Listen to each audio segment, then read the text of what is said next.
श्रीवासादि गौर भक्तवृंद। जय श्री कृष्ण चैतन्य प्रभु नित्यानंद, श्री अद्वैत गदाधर श्रीवासादि गौर भक्तवृंद। हरे कृष्णा हरे कृष्णा कृष्ण कृष्ण हरे हरे, हरे राम राम राम हरे हरे, हरे कृष्णा कृष्ण कृष्ण हरे हरे, हरे राम राम राम हरे हरे। जय राधा माधव, जय कुंज बिहारी, जय राधा माधव, जय कुंज बिहारी, जय गोपी जनवल्लभ, जय गिरिवरधारी, जय गोपी जन वल्लभ, जय गिरिवरधारी, जय यशोदानंदन, जय ब्रज जनरंजन, जय यशोदा नंदन, जय व्रज जनरंजन, जय यमुना तीर वनचारी, जय कुंज बिहारी, जय यमुना तीर वनचारी, जय कुंज बिहारी, जय राधा माधव, जय कुंज बिहारी, जय राधा माधव, जय कुंज बिहारी। हरे कृष्ण कृष्ण कृष्ण हरे हरे, हरे राम राम राम राम हरे हरे, हरे कृष्ण कृष्ण कृष्ण हरे हरे, हरे राम राम राम हरे हरे, हरे Krishna. So today we will continue with the 32nd chapter of the 10th canto. We will start from verse 11. Jai Shri Guru. Samadaya Kalindya Nirvishya Pulinam Vibhu Vikasat Kunda Mandhara Saur Surabhi Anila Satpadam शरच्चन्द्रांशु सन्दोह ध्वष्टदोषतामस शिवम् कृष्णाय हस्तताराल चितकोमलवालुकम्.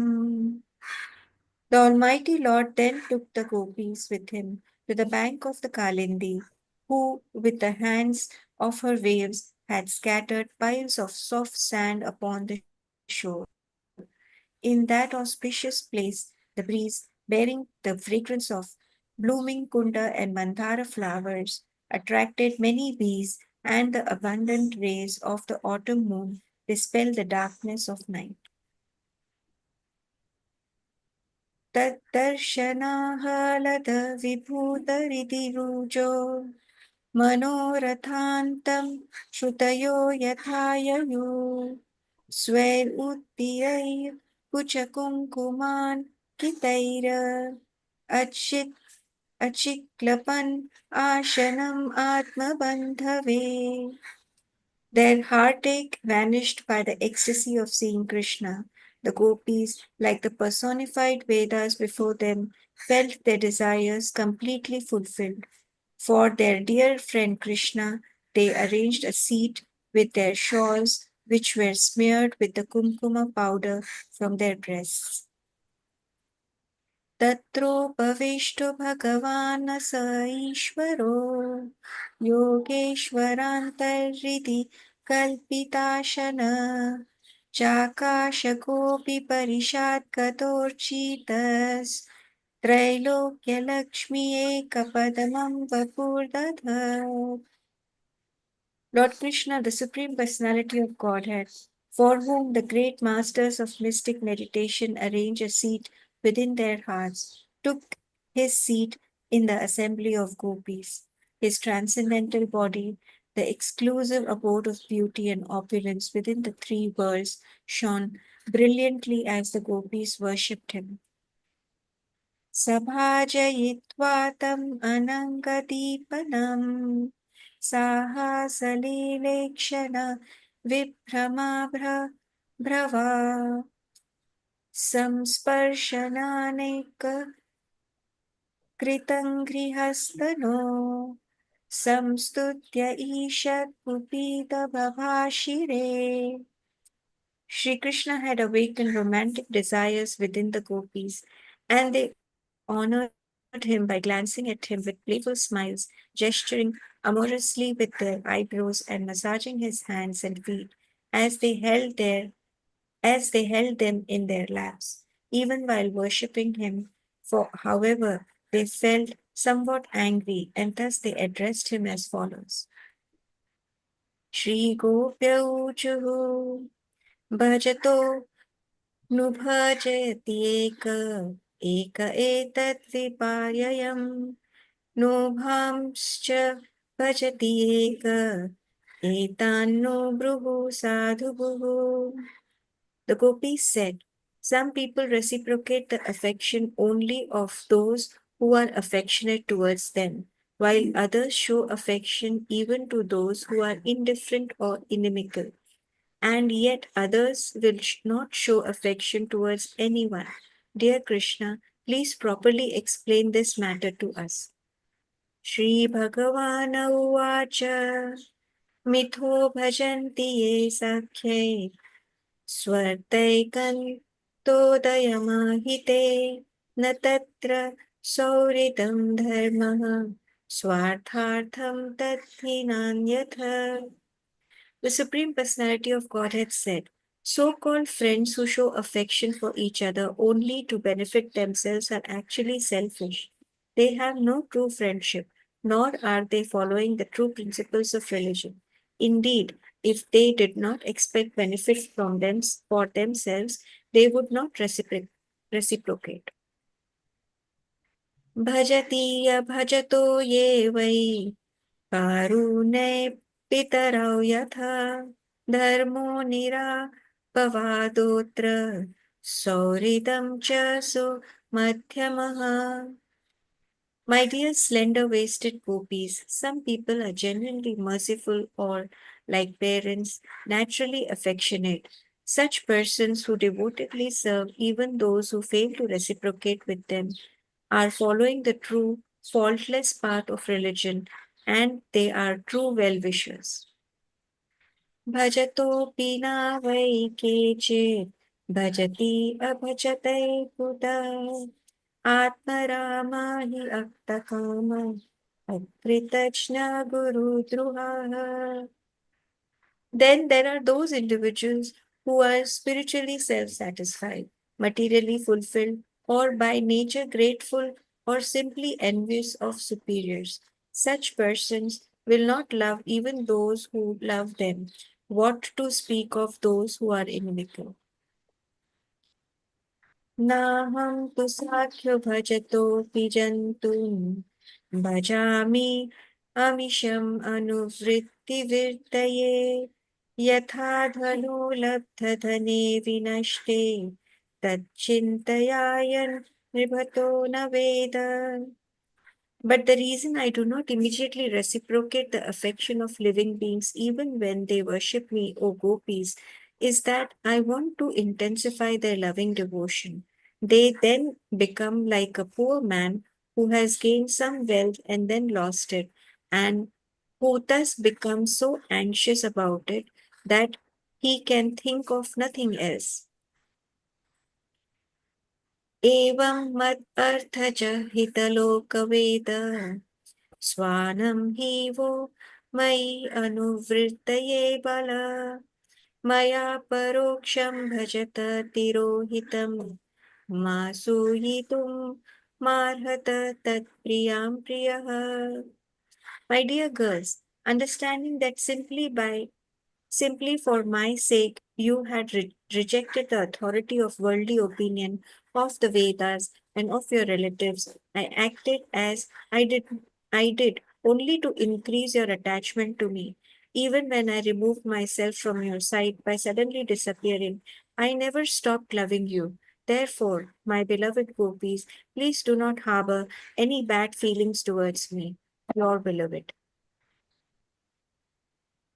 न पारयेऽहं निरावत्य साम्युजमं स्वसाधु कृत्यं विधु विभूध्यायुषापि वः न मा भजनं दुर्जनकेह शृङ्खलाः संवृश्चय तत्त्वाः प्रातीयुत साधुना. I am not able to repay my debt for your spotless service even within a lifetime of Brahma. Your connection with me is beyond reproach. You have worshipped me, cutting off all domestic ties, which are difficult to break. Therefore, please let your own glorious deeds be your compensation. Hare Krishna. So we proceed to chapter 33. We'll be doing 13 verses of chapter 33, and tomorrow we'll finish the Rasa Panchodhyaya, 5 lessons. श्रीशुक उवाच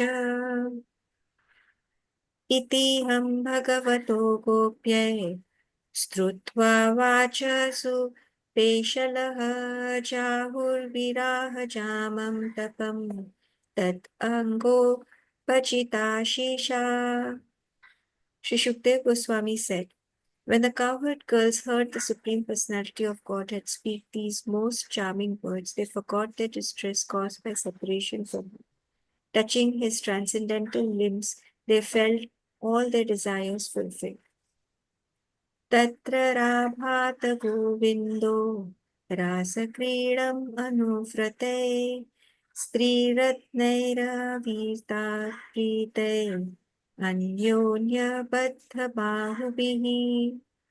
There on the Yamuna's banks, Lord Govinda then began the pastime of the Ras dance in the company of those jewels among women, the faithful gopis who jokingly linked their arms together.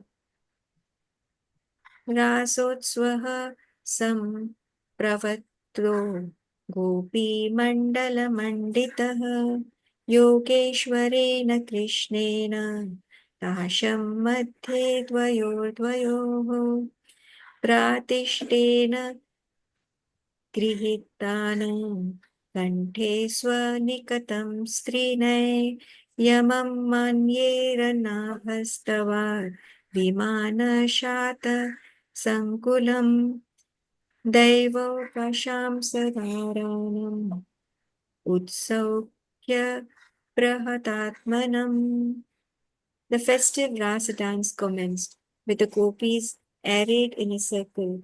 Sri Krishna expanded himself and entered between each pair of gopis as that master of mystic power placed his arms around their necks. Each girl thought he was standing next to her alone.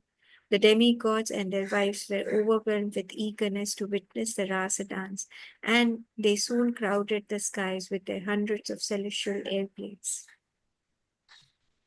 ततो दुन्दुभयो नेतुर्निपेतुः पुष्पवर्षयः जागुर्गन्धर्वपातायः सस्त्रीकष्टद्यशोमालम्. Kettle drums were resounded in the sky while flowers rained down. The chief Gandharvas and their wives sang Lord Krishna's spotless glories. Valayamamam nupuranam kinkinam च योषितम् सप्रियाणम् अभुच्यद्भस्तुमूलरासमण्डले. A tumultuous sound arose from the armlets, ankle bells, and waist bells of the gopis as they sported with their beloved Krishna in the circle of the Rasa dance. तत्रातिषु शुभेताभिर्भगवान् देवकीसुतः मध्ये मनीनं हायमानं महामरकतो यथा. In the midst of the dancing gopis, Lord Krishna appeared most brilliant, like an exquisite sapphire in the midst of golden ornaments.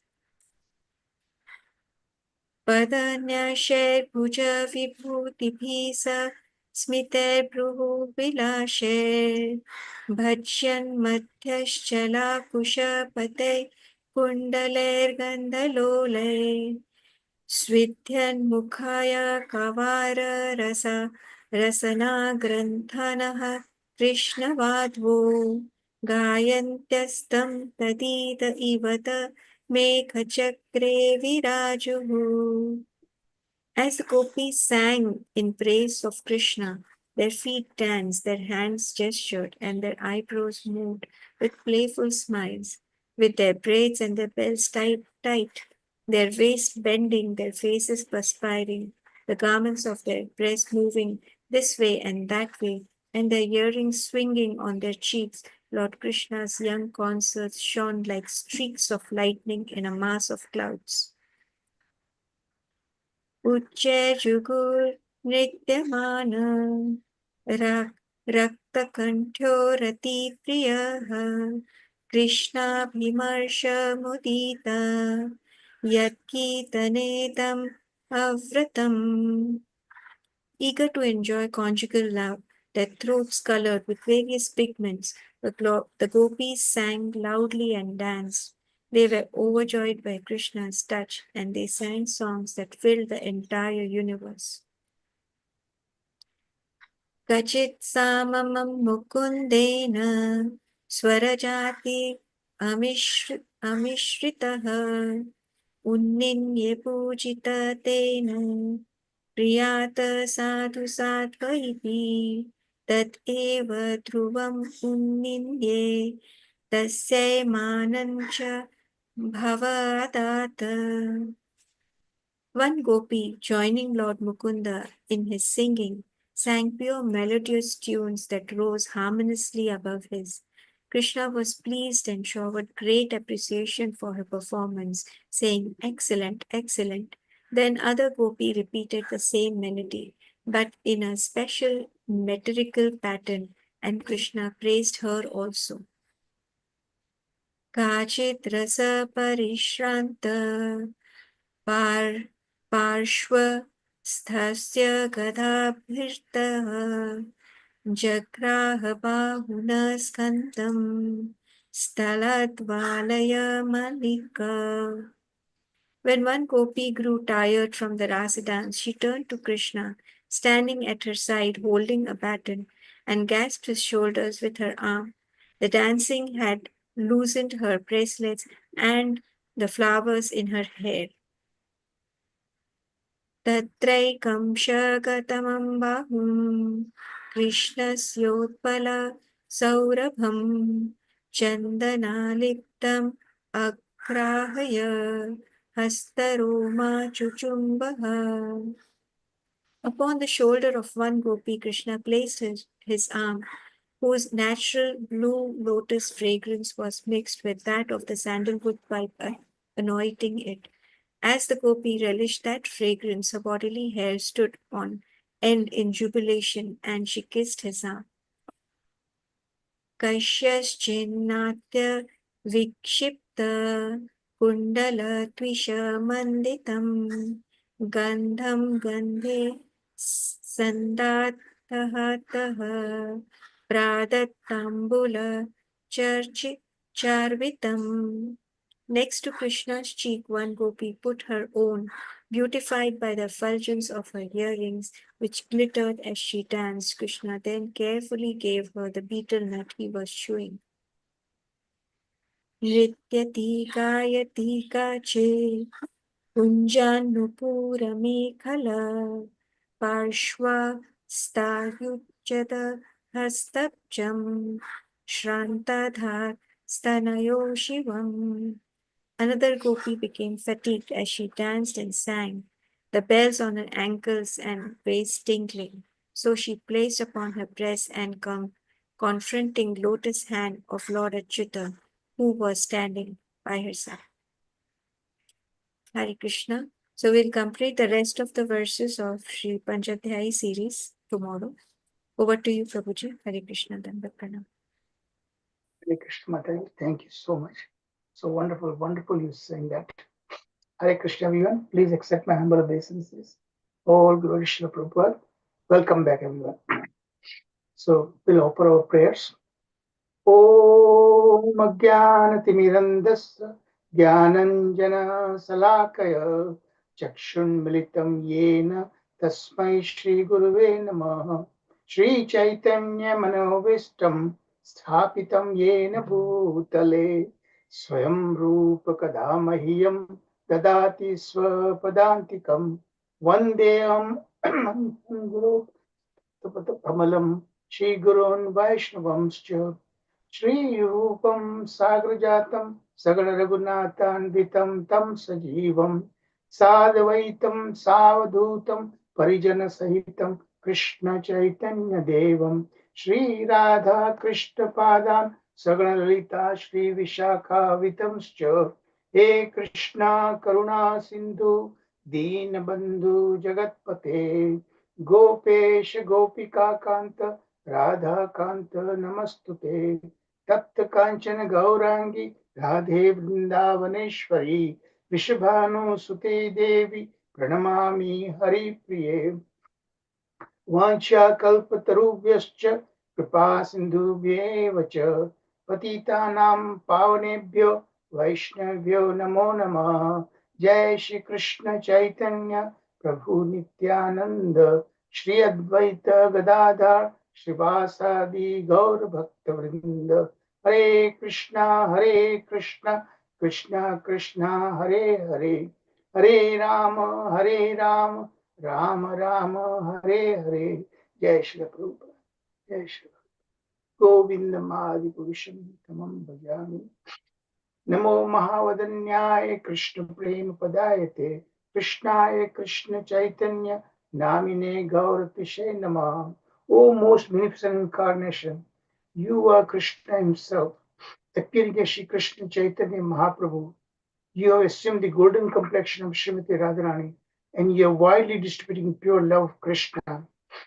We offer respectful obeisances unto you. Krishna Varnam Tisha Krishnam Sangopangostra Parshadam Yagnai Sankirtana Praye. Excuse me. Yajanti Sumedas Krishna Varnam Tisha Krishnam Sangopangostra Parshadam Yagnai Sankirtana Praye Yajanti Sumedasah. In the age of Kali, intelligent persons perform congregational chanting to worship the incarnation of Godhead, who constantly sings the names of Krishna. Although his complexion is not blackish, he is Krishna himself. He is accompanied by his associates, servants, weapons, and confidential companions. Nana Sastra Vicharnaik Nipunau Shadadharma Samstapakau लोकानामहितकारिणौ त्रिभुवने मान्यौ शरण्याकरौ Radha Krishna पदारविन्द भजना आनन्देन मत्तालिकौ वन्दे रूप सनातन रघुयुगौ श्रीजीव गोपालकौ.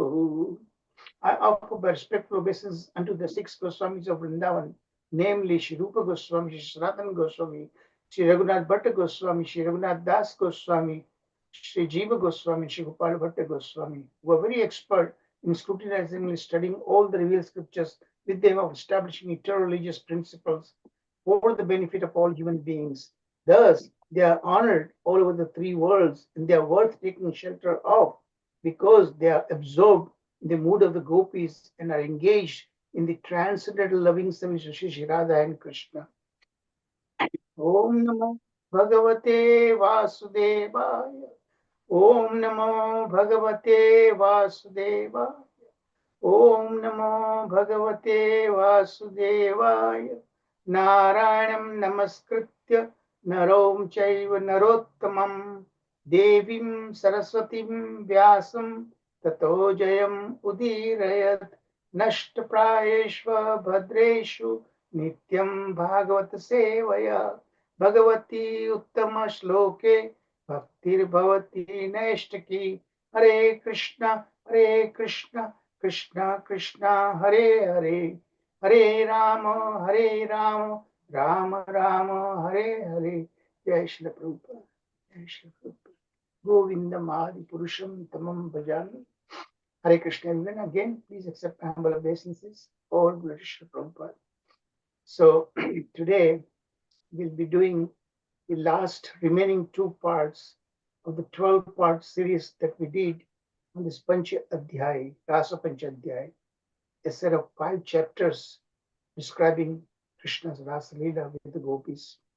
But before we do that, I requested Sharat Prabhuji to briefly summarize this Panchodhyaya before we recap the previous week's class, but all these last 10 parts, last 2 parts we'll be doing just now.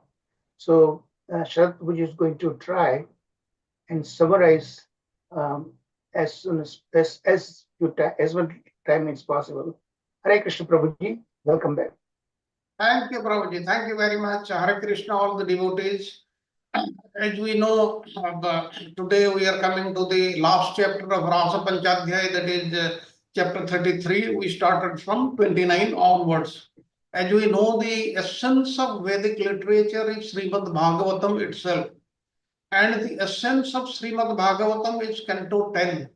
And the essence of Canto 10 is Rasa Panchodhyaya, which we have studied in the 29th chapter. Initially, we started with the verse Bhagavan Apitaratri Saradotfulla Mallika Bhikkhasantam Manaschakre Yogamayam Upasrita. With that, we started. There, Sukadev Goswami is saying that Krishna, who is the Supreme Personality of Godhead, he is full of 6 opulences.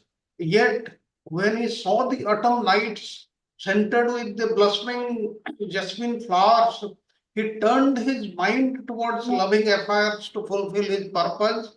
He employed his internal potency, that is the Yoga Maya, to do all the arrangements. Now, as we begin this narration of Krishna's Rasa dance, a dance of love with the beautiful young girls of Vrindavan, questions will inevitably arise in the minds of ordinary people regarding the propriety of God's romantic dancing with many young girls in the middle of a full moon night. This will be discussed in greater detail in today's class. And in his description of the Lord's Rasa dance, the Supreme Personality of Godhead, Srila Prabhupada, he explains the spiritual purity of these transcendental activities. And those advanced in the science of Krishna consciousness, the great teachers or the acharyas, they leave no doubt that Krishna is full, he is satisfied himself, he is self-satisfied, free from all material desires, which is after all a sense of incompleteness or lack. Materialistic persons and impersonal philosophers, they reject the bona fide explanation of Sri Krishna's transcendental nature.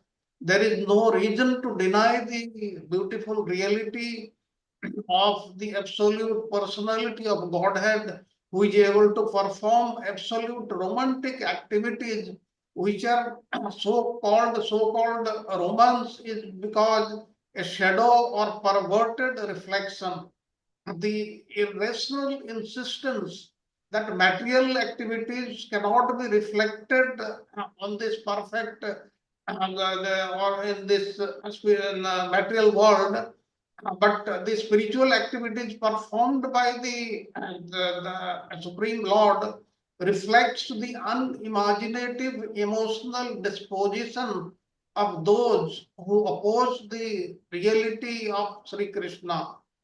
And this is very, very important. The actual supreme lover is Lord Krishna. Therefore, Vedanta Sutra begins by declaring that the absolute truth is the source of everything. And even Western philosophy was born in a somewhat awkward attempt at finding the original one behind the apparently so many material existence. And conjugal love, one of the most intense and demanding aspects of human existence, can hardly have nothing at all to do with the supreme personality of Godhead. And in fact, the conjugal love experienced by human beings is a mere reflection of the spiritual reality in which the same love exists in an absolute state. Thus, it is clearly stated that when Krishna decided to enjoy the romantic atmosphere of the autumn season, which was prevailing at that time, he restored to his spiritual potency, that is Yoga Maya. And the ordinary people prefer the Supreme Lord simply to be a witness of their romantic affairs. Now, when Krishna descends to this earth, his spiritual body seems to take birth and grow as he displays his variegated pastimes for all the devotees, for all of us. The Lord could hardly allow his boyhood to pass without exhibiting the supreme loving affairs between the between a young boy and the young girls. And Vishwanath Chakravarti Thakur, he says that the Lord Hari perfects his youth by arranging loving pastimes in the groves of Vindavana. Here we learned two very important things of this Sringar Rasa, that is Vipralamba and Sambhoga. What is Vipralamba? When they are in each other's company or separated, the preponderant bhava, which is stirred up in the hearts of the actors and the actresses, that is the Nayaka and the Naika, when they are estranged from their amorous partner, and they long for mutual exchanges. It is called Vipralamba, and it has the special quality of enhancing Sambhoga, which is known as Viraha, that is Vipralamba or separation. Now, how can Vipralamba cause augmentation of Sambhoga? Without Vipralamba Bhava, Sambhoga Rasa cannot be fully nurtured. And as we know, Vipralamba has so many versions, that is the Purvaraga, Mana, Prema Vaichidya, Prabhasa, and all these things we have seen in detail. Now, here what happened in chapter 29, Lord Krishna, he smiled at the gopis, and Krishna said, "Oh gopis, every day when we meet, you show obstinacy. Just today I have hidden my feelings and shown obstinacy, through inherently I am always soft. I have now conquered your obstinacy.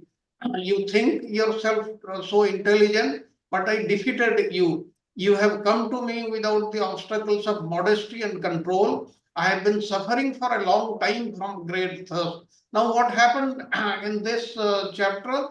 Once he played his flute, the gopis came running to him. And once the gopis they reached, he started telling them why you have come, why you have left your husbands, the children, and the other relations, and all that. There was a long talk between Lord Krishna and the gopis, and Lord Krishna, he spoke with double meaning or multiple meaning words or sentences and language. but they were easily understood by the gopis. Then in the next chapter, that is the 30th chapter, what happens? Krishna, he disappeared. At the end of 29th chapter, Krishna disappeared, and the 30th chapter, the gopis, they search for Krishna. And they ask the trees, they ask the animals, like this, they tried searching, but they could not find him. Then in chapter 31, the Gopi Gita, which is the essence of this Rasa Panchodhyaya, the gopis, they cried and sang this song. And in chapter 32, the Lord appeared and they started doing Rasa dance. And in chapter 33, we'll see what happens today and what are the doubts of Parikshit Maharaj. Now, here, one thing about Krishna disappearing during the Rasa dance, Krishna was not neglecting the gopis, rather, he was increasing the power of their loving affairs by making a spectacular arrangement by the help of Yoga Maya. Because Krishna's equal enjoyment with the gopis, there arose within Radharani, who is chief of the gopis, a hearty feeling with mana, that is anger, within the lesser ranking gopis, there arose a feeling of pride in their good fortune. Now, Krishna wanted to show special favor, special mercy to Srimati Radharani and the gopis, and by then what he did, he by taking her with him, he disappeared into the jungle. He did not go elsewhere, but remained there. But he and Radharani, they were invisible to the other gopis. The moment Krishna had that desire, it was accomplished by Yogamaya. Let us see what happens in chapter 33. Thank you very much, Prabhuji. I'll request Sanjeev Prabhuji, please recap within about 10-15 minutes what we learned in the last class. Sure, Prabhuji. Thank you, Prabhu. Hare Krishna. Dhanush Pranam, all glories to Srila Prabhupada. Hare Krishna. Sir, Prabhu, am I audible? My voice is clear? Yes, yeah, we can hear you. Yes, Okay. yes. Thank you. Thank you, Prabhu. So I will just quickly share my screen and we will do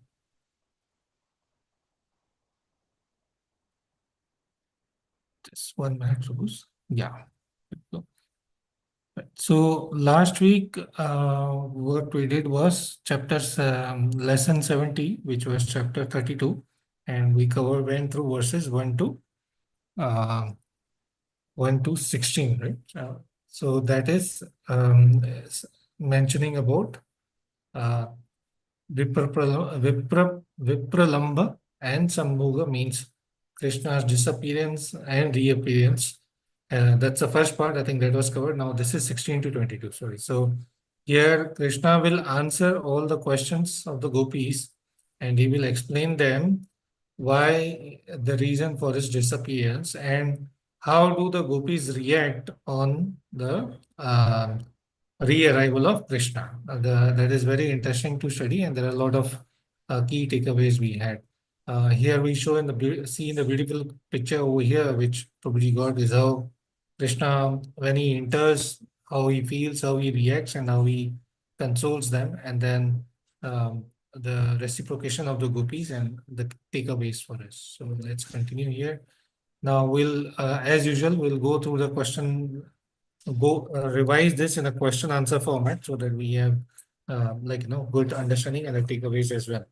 So here in slide 2, there is the description of Krishna coming back, and the gopis, they have the sight of Krishna. They were Krishna Darsha Lalasa. That means they were very, very eager and greedy to have sight of their beloved, who is Lord Krishna. And when they see him, they react in a very different, they react in a what do you call, opposing form. They are angry, yet they are soothed, and they have sarcasm and lot of love. So they go through a different turmoil of emotions, which has been explained by our acharyas, especially Vishwanath Chakravarti Thakur, very nicely. So now I will ask some questions. What were the reactions of the gopis and what do they mean? For example, through their eyebrow movements, they were expressing, each of them were expressing their individual feelings. And they were honoring the Krishna with some appropriate emotions, but they were concealing or hiding their affectionate um, through the appropriate emotion to some of them were hiding their affectionate anger and some of them were expressing. What were the thoughts of the gopis in this scenario? Can someone read through or explain? What do they think about Krishna's coming back? Maybe. So, Hare Krishna Prabhuji. So the gopis were thinking that, there was a Krishna Darshana Lalasa. They were hankering, but he did not come quickly. So they were thinking that he has abandoned and now he has appeared for his Yeah. own pleasure. Yeah. That's what they're Yes, thinking. that's interesting. So they are directly like chastising or blaming him that you not come for us, you don't love us, but you have come for your own enjoyment. How did they praise sarcastically? How do they praise him? Maybe Raksha Mataji, you're there, or anyone else who wants to take that? They said that their hands and feet were extraordinarily cool, and he relieved them from the painful fire of separation, and he was truly pleasing, like a moon, like the moon's rays, cool, and so he knows that there is now no distress or sorrow. Correct, correct. So like this, they are they are in this mixed state. They are very happy at the same time. They are very angry. So they have this mixed feeling. Yeah, thank you, Asha Mataji. That is correct. So let's go ahead to next verse. So now here in one of the verses, Shukdev Goswami, he's narrating Bhagavatam, and he comes into that mood that Krishna is giving so much ordeal or difficulty to my gopis. So he addresses Lord Krishna as Shauri. So what does Shauri means, and why is he addressing Lord Krishna as Shauri? Maybe Rajiv Prabhu, you want to try that? Is there? Hare Krishna Prabhu ji. Yes, Mataji. दंडवत Yes, प्रणाम। yes, Lakshmana. प्रभु जी, यहाँ पे सुखदेव गोस्वामी ने उन्हें शौरी कह के संबोधित किया, क्योंकि सूरसेन जो थे वो क्षत्रिय थे, और क्षत्रियों का स्वभाव जो होता है वो प्रोटेक्शन होता है, मगर वो थोड़े हृदय के हार्ड होते हैं। तो यहाँ पे गोपिया कहती, सुखदेव गोस्वामी भी कहते कि कृष्णा जो यहाँ पे डिसअपियर हो गए हैं, वो सॉफ्ट हार्ट नहीं है, उनका बहुत ही क्रूर हार्ट है, हार्ड हार्ट है। That's why यहाँ पे ये संबोधन किया गया। बिल्कुल सही माताजी, thank you very much. So like Shukdev Goswami in that ecstasy or in that mood, he is also addressing Krishna as a Shauri or Susana, like Mataji explained, right? So now Krishna comes back. He is broadly smiling. The Sanskrit word is samaya, Smayamana. smayamana. Smayamana. Yeah, and he is wearing that pitambari shawl, which is draped across both his shoulders, and his folded hand, and he's smiling. He's trying to appease them or console them, and also he's wearing a garland. So why is he wearing that garland? If anybody wants to share that. To show the gopis that Radha had given him.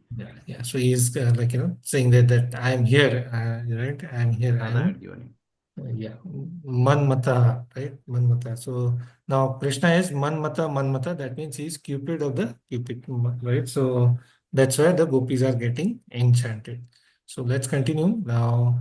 Our acharyas here, verse 4 to verse 8, we see the principal 8 gopis, how they are, Sukdev Goswami narrates. Submissive, Yeah, Dakshin about. स्वभाव।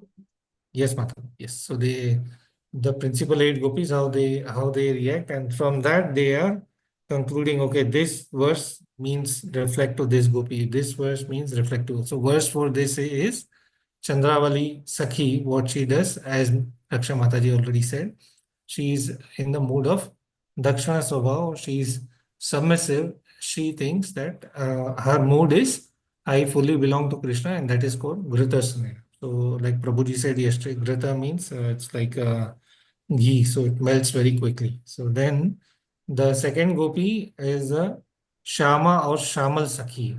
Why so?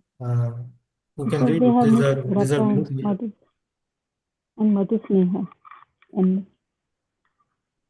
Sorry, She's Madhu. also very submissive, Mm. like Chandravali, and she also felt very blissful when when Krishna appeared, and in that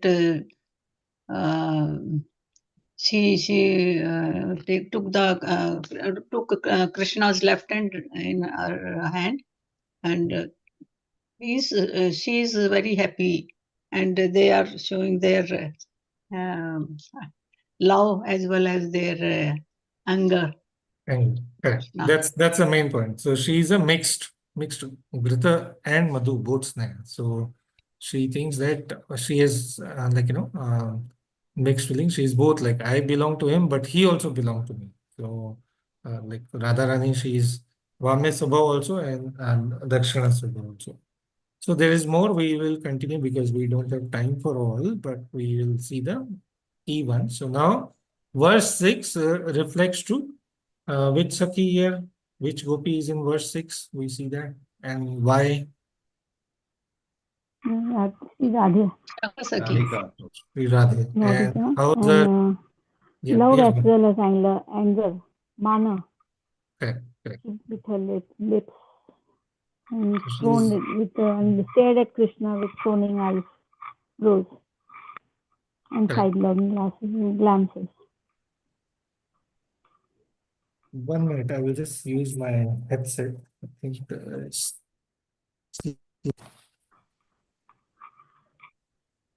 Hare Krishna. Yeah. So yeah, that's right, Mataji. There is depth of love and anger, like Radharani. She has the mana that Krishna is mine, and she is looking at Krishna as if, like, she will, she's With super angry and she will, like, Ash. harsh. Yeah, yeah, yeah. How can you do this to me, right? So that all the Sakhis are there, up to 7 Sakhis. Then there is verse 8, there is a last Sakhi. They do it by deduction. Okay, this is Bhadra Sakhi. So there is also reference to Vishnu Puran.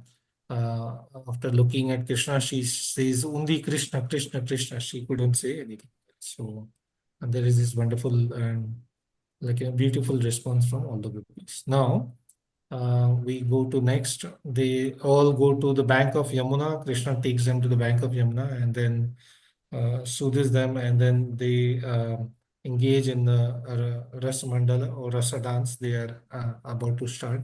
Can someone help me read through and explain the hierarchy of gopis in this Rasa Mandal? The beautiful formation here. It's a bit of a read. If someone take that. The gopis were Right. very calm, and their anger was subsided, and they were very happy. And mostly we can say that they were very calm, just like it was they have been compared with the Yamuna. Just as Yamuna was very calm, in this way, same way, the gopis were also very calm. Their to desire to meet Krishna and anger, all every activities was done, and now they were shant, both No, calm. no, yes, madam, that is their The response. This the is But my, hierarchy. yeah, my The question is higher. about, out yes, of madam. 16,000 of 3 billion gopis, 1,000 were most prominent. And Yes, then out of this, 1,008 gopis were the principal ones. correct. And among these 8, 2 were the main. Radhika and Chandravali were the best, far best. And among these 2, Radhaji, Sri Radhaji was a super excellent gopi. Correct. So this is the formation and the hierarchy of the gopis. So we need to understand that. Yes, thank you, Mataji. The comparison with Yamuna and reflection is also correct. But the question here, more or key thing here we need to understand is what is the formation and the hierarchy. So thank you, Harsha Mataji. That is correct answer. We then continue. There is a mention of Shrutichari gopis. The answer is not here, but if any one of you remembers, Anyway, I will take that because we are running short on time. So there's a mention of Shrutichari gopis here. This Shrutichari gopis in the previous day of Brahma, our Vedas or Shrutis, when they saw this, because these activity Krishna performs every day of Brahma, they also had a desire to participate and serve Krishna. And that's why there were a set of gopis who were called Shrutichari gopis. They also serve. So Krishna fulfilled everyone's desire, right? Whatever we rightfully. So they Krishna fulfilled the desire of Shrutis and they became Shrutichari gopis and they also served Krishna and participated in this. So we'll continue then. Now this again these verses we get the highlight and further themes and put together by our acharyas. So we will just look at the key or the important one. So for this slide, the question is, what was the conclusion of gopis on why Krishna left him? This whole slide explains that. But the key conclusion, why do you think that, what does gopis conclude? Why did Krishna leave him? Based on Krishna's explanation. Krishna's neglection means that he neglected as to deepen their attachment and more devotion and to bring them more into devotion.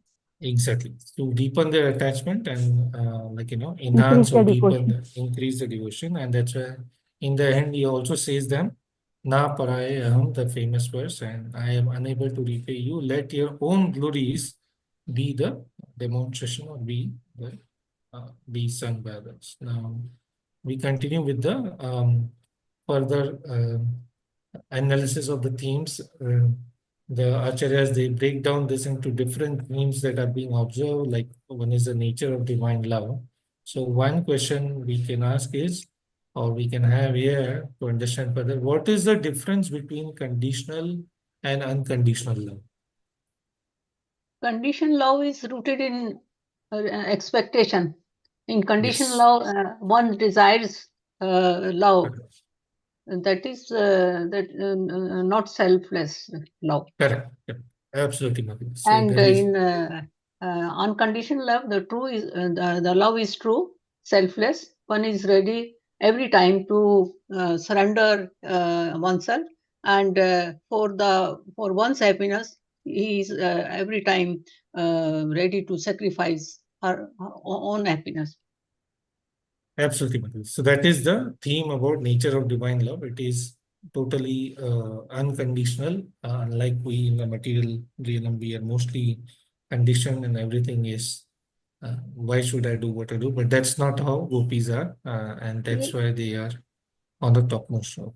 In these material days, there is only conditional love. Yes, correct. Yes, and then other aspect is about Vipra Pralamba. So the highlight of this whole pastime is also like the love in separation, and it also gives us a takeaway that we can also try to experience that because we are also separated from the Lord.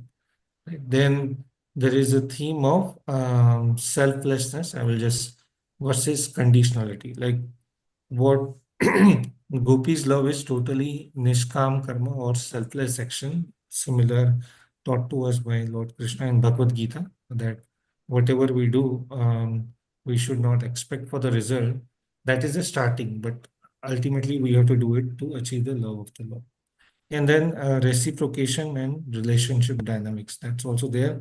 Whatever gopis do, they just do it for love of the Lord. They do not expect any other results. And that's again a key takeaway idea for Lee, that for our spiritual progress, how we interact with other devotees, we have to be very mindful of those. And we should have compassion in our dealings. So that's again a takeaway. Because we also saw that there are 3 or 4 categories of gopis, but when Krishna is gone, they are all together. They have the same goal. And even when Krishna is there, whatever they do is for the pleasure of the Lord. So Krishna has to be the center. And then continuing with the themes, we see that gopis suffer a lot.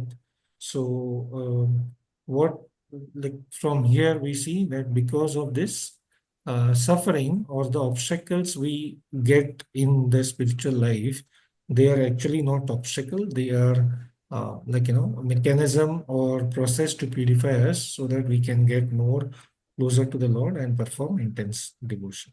So one interesting highlight over here. What is the actual currency or highest currency in the spiritual realm? We need If to we need to wrap up, okay? yes, Prabhu, just 1 minute. Last question and I'm done. So anyway, I will answer that. The highest currency in the spiritual realm is love. Love is the highest Love. currency. Yes, Love. correct, correct. And here's the last question. What is the core theme of bhakti? On the last slide. True Surrender. devotion, surrender. Yes, yes, true devotion and surrender. And this is conquer, and we can go through this. We can conquer the divine will. Yes. I am done, Prabhu. Thank you very much. Thank you very much, Sanjeev Prabhuji. Thank you so much. And thank you all of you also participated in this, because this is more than a class lecture. We learn out of this discussion period. So I really appreciate very much for your time. Now, before we get today's class, which is going to be the climax, the culmination of this Panchodhyaya, it's going to be very interesting topic. We are going to discuss about it. But before I do that, I like to. It's my great pleasure to introduce you a very, very distinguished personality who is, by the grace of the Lord, is among us today. And she's a very busy person. And out of her busy schedule, she took time to be with us. So she is Premaji. Her name is Dr. Prema Sundararajan. She is the chairperson of the Academic Council of the International Hindu University. So I humbly request her to please speak few words with us and introduce herself more. I'm getting to know her in past week or so, and we have a very, very interesting chat. She is a really very interesting personality. Premaji, are you there? Yes, Hare Krishna. I've been listening. Namaste, Premaji. Namaste. Namaste. Hare Krishna. I'm enjoying all those the methodology that you've been teaching, and and all your students took over those feelings and words and actions, the way they have expressed, and the way they have been, they've got into the experiences. So that shows the best teacher in you. Wonderful. Premaji, they are my fellow students. I'm also a student. Yeah, I never consider myself the teacher. Thank you, Premaji. So no, I've been a teacher too. So I was really enjoying the way they took over since last almost 1 hour. So it's very good. So these questions and getting into the deep of that Ras Leela and all was very interesting. Well, I always have been considering Krishna as the greatest psychiatrist. I'm a psychologist. I'm an educational psychologist, and I've been working in the school system for the senior school students, and that's how I got interested in their mental health. And they said learning physics, chemistry, or any other subject is not their area. Their area is who am I? Why am I here? What is my goal? Why should I be studying? Why should I be earning? So such things were bothering the students, is what I felt when I was teaching in government schools. So that's how I became the consultant for different organizations, but nothing to match with your career, your CV. But still, No, Premaji, don't embarrass me. no, no, Compared no. to what you have done, The is just amount of incredible. the number of the credibility that you have, nothing to match. I don't want to take much time. It's Krishna's direction that I'm the chair of Academic Council of International Hindu University, and to match your capability and that epigeneric and all that, it's amazing. All those papers I've been reading, and I'm looking for the best person for you. right? Thank you. I'll not take much time, but I've been listening and I will still listen. Thank you so Yeah. much. And this is satsang, and let it go on. More satsangis join like this. Thank you so much.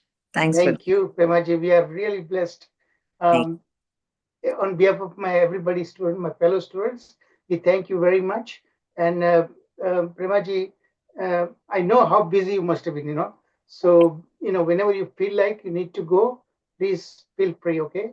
Hare Krishna. Hare Krishna. Thank Hare. you, Premaji. Thank you. Thank you. We are Thank you. really indeed blessed by you. Thank you. Hare Krishna, everyone. Hare Krishna. Please accept my humble obeisances. All glory to Srila Prabhupada. So, like I said, today, what we are going to be discussing is one of the most important element of this Panchodhyaya. And let me share my PowerPoints with you so we can talk like that.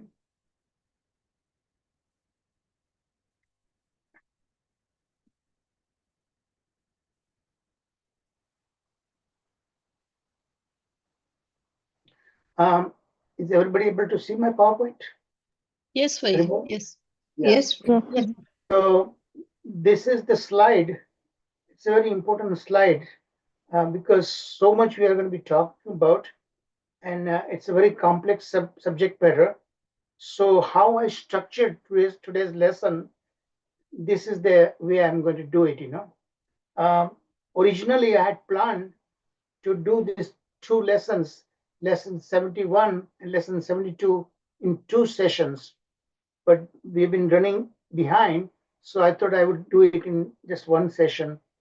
But it is so first half, about almost 30-40 minutes we'll spend, because first half is really a description of rasa dance, but it's still very important because there we are going to learn few things, and that really hearing the description of Sukadeva Goswami, Parishad Maharaj became alarmed when he heard such a description where Krishna is dancing with the gopis in a very, very intimate way. And Parishad Maharaj himself, we all know, he's a great devotee of the Lord. Even when he was in the womb of his mother, Uttara, he saw the Lord saved her mother from Brahmastra of Aswathama. So he saw right there, in fact, his very name Parikshita, he's been always looking for that personality all over, So he was really disturbed when a very graphic description is being given, how Krishna while dancing in a very, very intimate way, all those gopis uh, physically touching, all this one like that. So he got disturbed, and actually, like I said, he's a great devotee, obviously, but he saw some of the faces in that great assembly in which Sukadeva Goswami is narrating Bhagavatam to Parikshit Maharaj. So not all of them were in a devotional mood. Some of them were in a different kind of situation. Gyanis, Advaitavadis, and so on like that. So they were not devotees, So he clearly saw some of these personalities, their eyebrows were turning, So on their behalf, he's asking question to Parishit Maharaj. And that is in the second part of this talk today. And that is lesson 72. But whatever he is going to say on behalf of those personalities, the point is going is because he took it, what he heard from Sukadeva Goswami, where he was describing the how this rasa dancer could did take place. That's where he heard a very graphic description. So excuse me.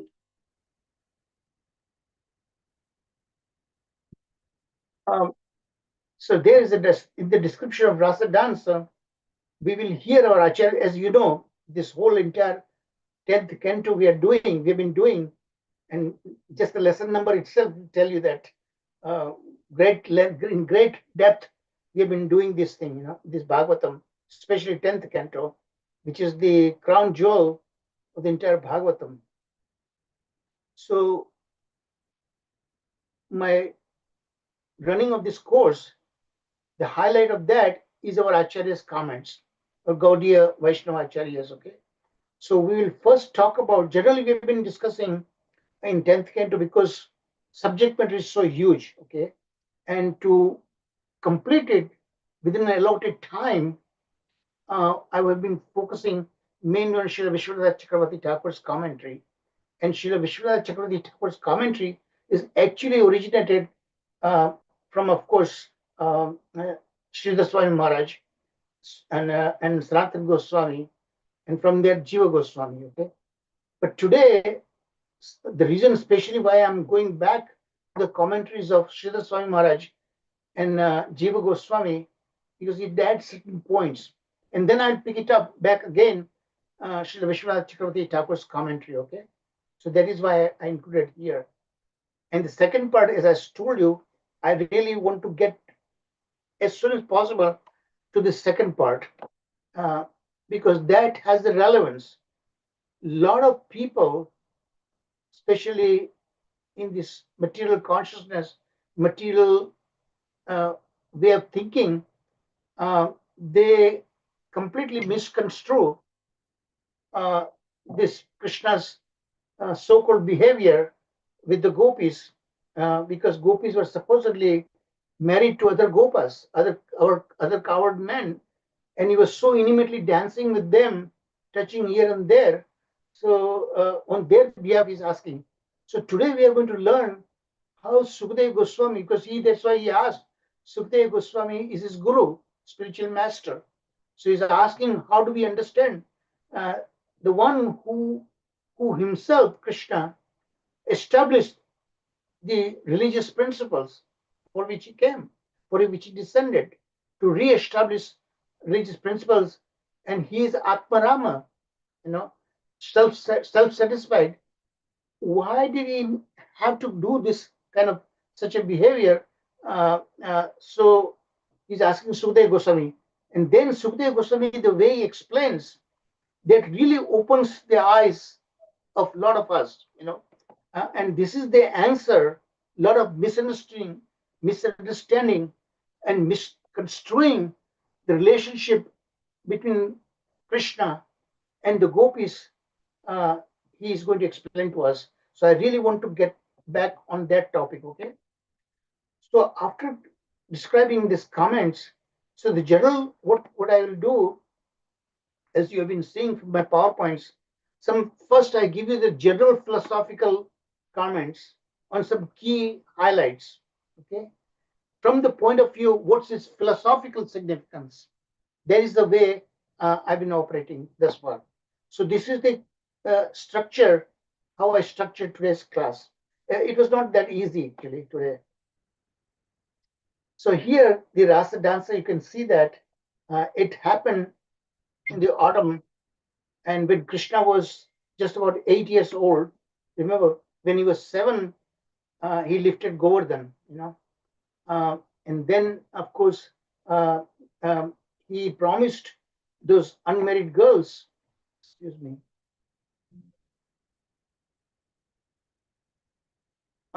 that he would soon, because they were following, they were taking vows to please goddess Katyayani. Why? Because they wanted to have Krishna as their husband, so he had promised them that he is going to fulfill their desire. So a year after this Rasa Leela taking place, now of course remember, Krishna is 8 years, does not mean that he was that child. He looked much grown up compared to human child of that age. So he always was there in a Kaishara age, that means about teenage, 14, 15 age was there. So in this, I've taken 2 pictures here to give you some example how the Rasa Leela take place. Remember, there are 3 billion or 300 million gopis were there, and their all form in a circle, in a concentric circle.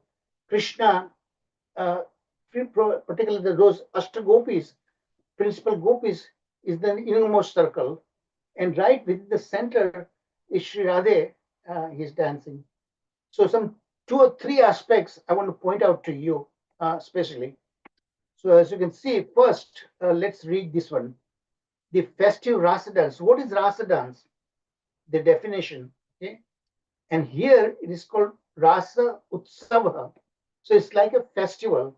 So what is the difference between Rasa itself, Rasa dancer, Rasa Utsava, and Rasa Krida? Rasa Krida means it's like a sportive game, So what are the finer differences, distinctions that we will see as explained by Srila Vishwanath Chakravarti Thakur? So Rasa dance began with the gopis arrayed in circle, concentric circle. So many gopis are there, 3 billion gopis. And in the concentric circle, one circle out of another circle, like another circle. The innermost circle is this Ashtagopis are there. Okay. And Krishna is in the center. But again, many people thought, and Sukadeva Goswami, what he says from the translation, it seems like that Krishna multiplied himself that many times as many gopis were there, he multiplied. But Vishwanath Chakravarti Thakur doesn't think so. He thinks only one Krishna. And what was it? What are these 3 reasons for that? That we will see that. First reason, a poetic way of describing that Krishna looked like an emerald, okay? A very precious jewel, like sapphire, it's a blue sapphire. So emerald is mentioned in a singular one, okay? Whereas it is there, emerald, singular, one emerald in a necklace composed of this gold necklace. The gold is because Srimati Radharani's complexion is like molten gold, and so many other gopis are like that. So based on that, he could not believe that Krishna might have multiplied like that. Just one Krishna, but he moved so fantastic in a lightning speed, just like a movie. If you symbol frozen once you keep on moving like that movie, it feel like that's in motion. So here Krishna moving so lightning speed over. So it seemed like that he was with every gopi. So between the 2 gopis, he is like that. So that's what you see here. But he would come back again in the center with Sri Radhe. So with the gopis arrayed in circle, Lord Krishna expanded himself and entered between each of the gopis. Okay, and as that master of mystic power placed his arm around their necks, each girl thought he was standing next to her alone. Each gopi thought that Krishna alone is dancing with me. Okay? And look at in this picture carefully. In the sky, you see the other domain where the demigods are watching with their wives. Okay, and demigods include Brahma, Shiva, and others. Okay? However, by Yogamaya's potency, what they could see only Krishna, not the gopis. Okay, so that comment is mentioned right here. The denizens at the bottom of the slide in heaven are Brahma, Shiva, and others. They happen to see Rasa dancer while flying in the sky, and of course, they were sounding kettle drums, throwing the flowers, heavenly flowers, and so on like that, and playing music and so on like that. So Yogamaya concealed the sight of the gopis from men in the sky. The wives of the demigods they could see, of course, but not the demigods themselves. So they were eager to see Krishna dance, and that is just what they saw, okay, by Yogamaya potency. And Krishna is very, very talented in different ways of dancing. And here, it's not just dance. The music is there, singing is there, and all these things. So that is what we'll see the definition of what is rasa. So So in this picture, some more picture that you see close up of that, as you can see, Krishna is like between two gopis, and he's dancing around. Again, come back in the center. Center is dancing with Sri Radhe. And here also see varieties of different ways he and the gopis were dancing. So what is Rasa? Rasa Leela and Rasa Krida. How was Krishna positioned between the gopis? And this is again, I took the comments from Srila Vishwanath Chakravarti Thakur, verses 1 to 3 in this chapter 33. So here the definition: when the actions of singing, dancing, see, so many different actions are going on here. Singing, dancing, kissing, embracing, combined, they produce rasa. That is called rasa. Okay? And usually there's only one Krishna, one male. All others are female. Okay? The amusement composed of rasa, and that is called rasa krida. Krida means a sporting game. So that amusement that the demigoddess could see, that is what called rasa krida, or the rasa dance.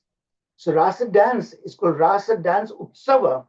It's a festival, okay? Because it was full of music, singing, and dancing, merrymaking, and wonder. And food in the form of what? Nectar. The nectar Krishna is distributing to all the gopis. After their long separation, the climax, now they are enjoying the sambhoga, or the meeting directly with Krishna.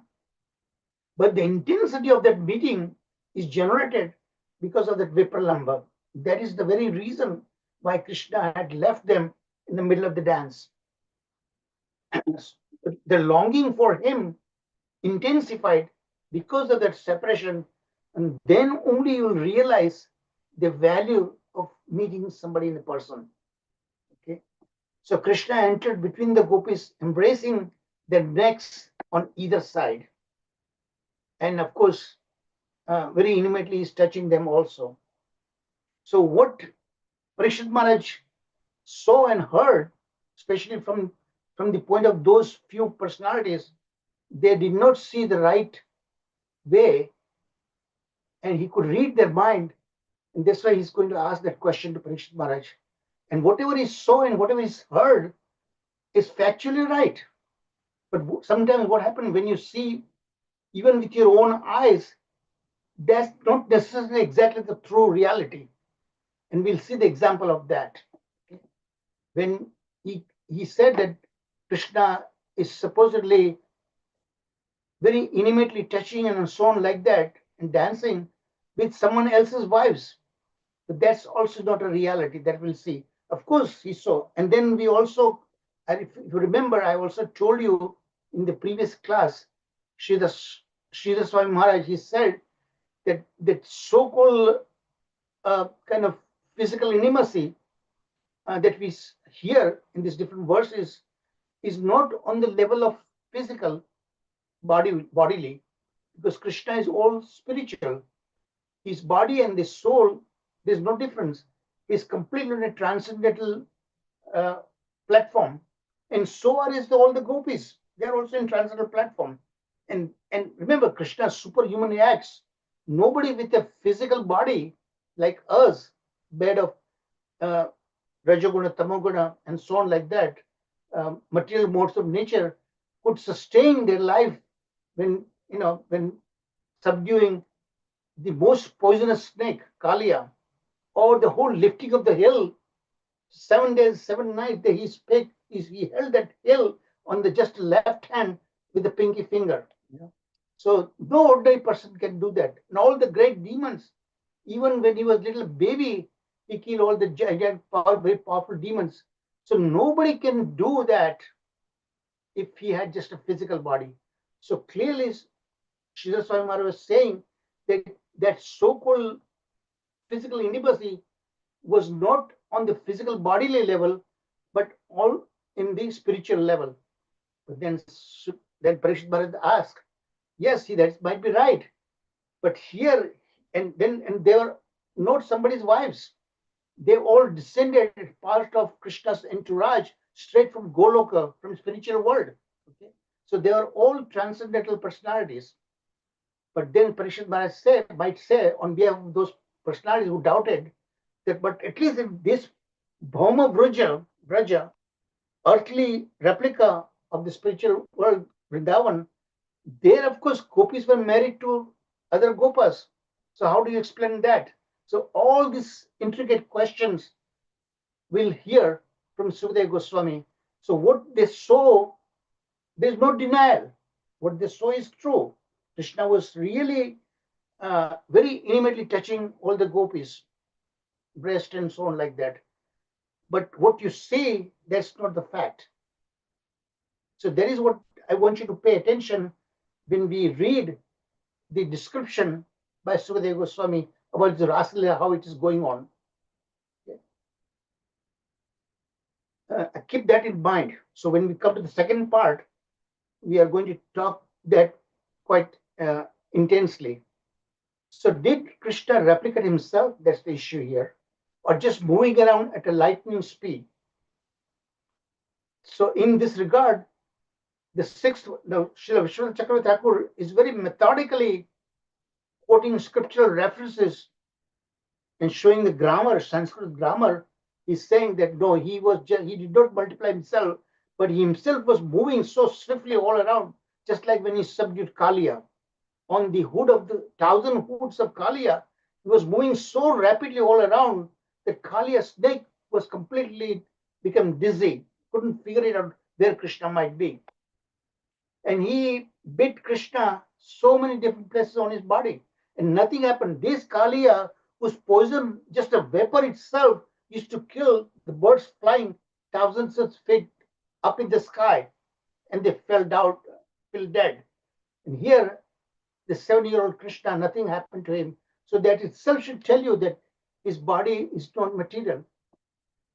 So in this regard, the 6th verse of this chapter states that Madhya means the center. Mani means this the jewel, this emerald, so that is compared with Krishna. Haiminam Maha Markato Yatha, so that Krishna was like a great emerald, and that is mentioned according to Sanskrit grammar, it is in a singular, not plural. Okay. Among the golden jewels, necklace itself is represented by the gopis, their golden complexion. So from there he deduced that Krishna couldn't have multiplied that many forms. And then again, another one, the word Madhya, that's in the middle. So Krishna is right in the center. From center, he would move fast to the periphery, different concentric circles, and he will dance. But again, he will come back with Radha also, because he knew Radha is a Vamya, very quickly she would become angry, and she has the possessive. Krishna is all mine and mine alone. In the singular form of the word Barkata, there is emerald is used. And since the previous verse is not explicitly stated that Krishna was present in individual forms together with each gopi, that is not the truth. So see how when a very methodically, with deep knowledge of Sanskrit grammar, he came to that conclusion that he was just moving very rapidly, in lightning speed, fraction of a second, 1/16 of a second. He was moving all around. Okay. So here, description of the Rasa dance, and here the comments of Sridhar Swami Maharaj and Srila Jiva Goswami. Okay. Again, I'm going to go very fast. So description of the scene from Rasa Leela, which Krishna engages in divine play, which with the 8 principal gopis. Now, just like we saw in the previous example, when Sanjay Prabhuji was recapping last week class, that how the way each of the principal gopis behaved with Krishna, he could deduce which gopi must be that. So here also, when they were dancing in Rasa Leela, and the way Krishna or the particular gopi was touching Krishna in a very intimate way, our acharyas could immediately tell who that gopi might be. Okay? So there are 4 important points that I would like you to focus on that. The first point highlights the emotional journey of the gopis. Very, very emotional, intense emotion. who let go of their fear of separation. Now, all that suppressed anger because Krishna discipline would not show up and how they suffered through, that was all subsided when Krishna showed up. Everything they forgot about it. And totally focused and in the pleasure they received Krishna and they were dancing with Krishna on that. So the Rasa Krida, the game, sportive game of Rasa, symbolizes a celebration of love and unity, bringing both a festival atmosphere, Rasa Utsava. Second point, so that's the first point, number one. Second point, illustrate the gopis forming a circle around Krishna, emphasizing their individual experience of his affection. Each individual gopi, 3 billion gopis, each individual Krishna gave personal association to them, and they valued that. Each girl perceived herself as the sole recipient of his embrace. Very, very intimately, Krishna is embracing while dancing all around. Okay? The third important point captures the dynamic interplay of music, dance. So both art and music is going around. And that's again the specialty of Krishna. And whatever he thinks, Ichha Shakti, is again immediately perceived by his Yogamaya potency. And whatever Krishna thinks about it, Yogamaya makes it happen that way. And the final point brings attention to specific gopis. So now each specific gopis are being identified by our acharyas. So particularly Sri Radhe and her friends Lalita and Vishaka, it details their interrelationship, interactions with Krishna, showcasing their unique personalities and emotions.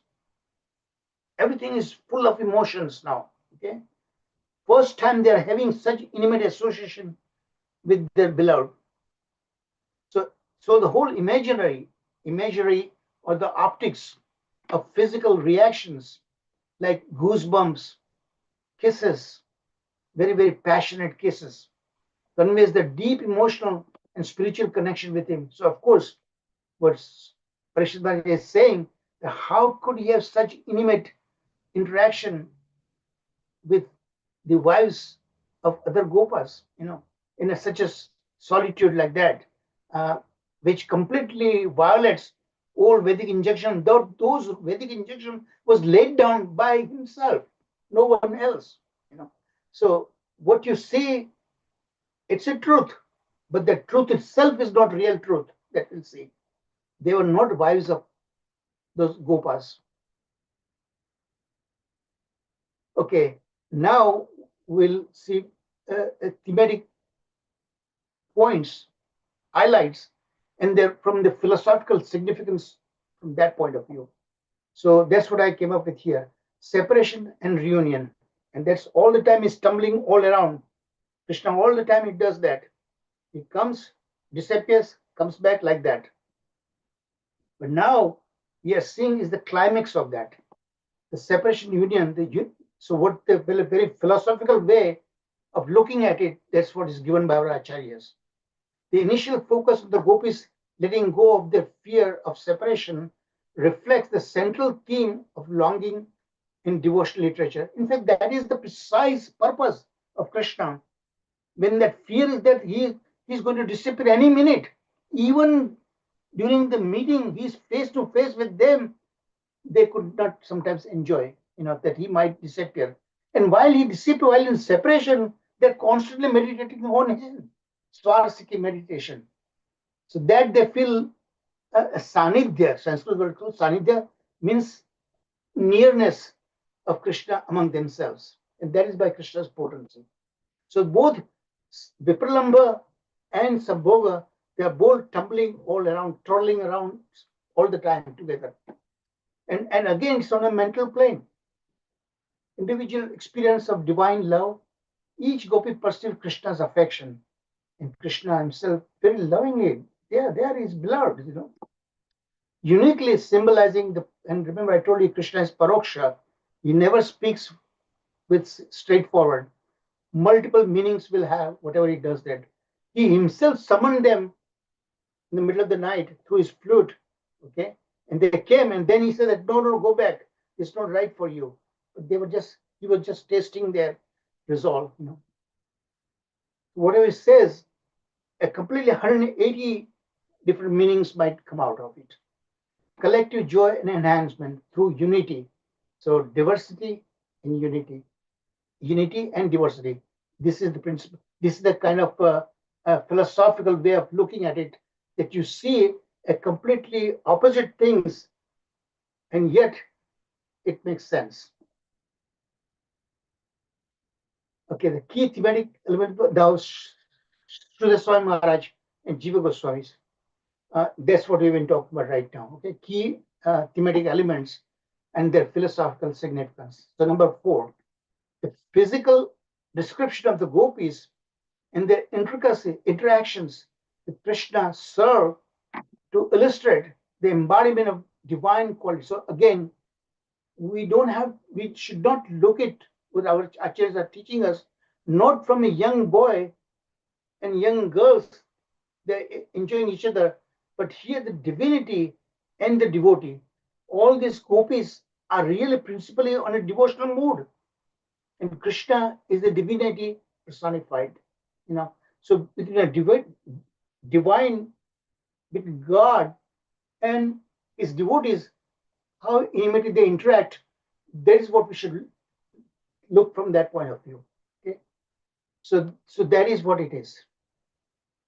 Now, point number 5, surrender and control. Depiction of Radha is so Radha, as you know, she's in a Vamya Bhav. Dakshina Bhav is Chandravali. Okay, means very submissive, docile. They will do everything what Krishna desires. But Krishna would challenge him. I mean, Radha will challenge Krishna, and she'll say mana. Sometimes because anger, how Krishna could dare to go another rival gopi. He's all mine and mine alone, like that. So here there's the Sanskrit word is called Swadhina Bhartraka, one who controls her lover. By her intense love, Krishna is controlled by Sri Radha, and nobody else could do that. Reflect the complex dynamics of love, power, and devotion. Again, these are all philosophical points that we are seeing that. So philosophically, this points to the idea of surrendering in bhakti, where devotee surrenders to the divine will, and the divine himself will take a subordinate position to such a devotee. That's what we call that Krishna allows himself to be controlled by his devotee. Sensory experience and spirituality. The vivid description of physical sensations such as goosebumps and the fragrant touch of Krishna highlights the significance of sensory experience. So this is also ongoing, all this thing. Krishna's body is naturally very, very fragrant, and so is Sri Radha. So this can be connected to the philosophical idea that spiritual realization often occurs through the senses, suggesting that the divine can be experienced tangibly in the material world. So let's see that's what another nice significant point here, that even when we are in the material world, we can actually see the nearness, proximity with the divine. If and through what? Through our love, feeling that you show through our emotions. You serve Krishna through our emotions, soft heart, and that is what Krishna is looking for. And that means Krishna is not somebody who is impossible to touch. You can touch through this sensory emotions and so on, like that. Okay, now Srila Vishwanath Chakravarti Thakur's comments back. So the Rasa dancer is divine. That's what is constantly bringing us back to that kind of consciousness.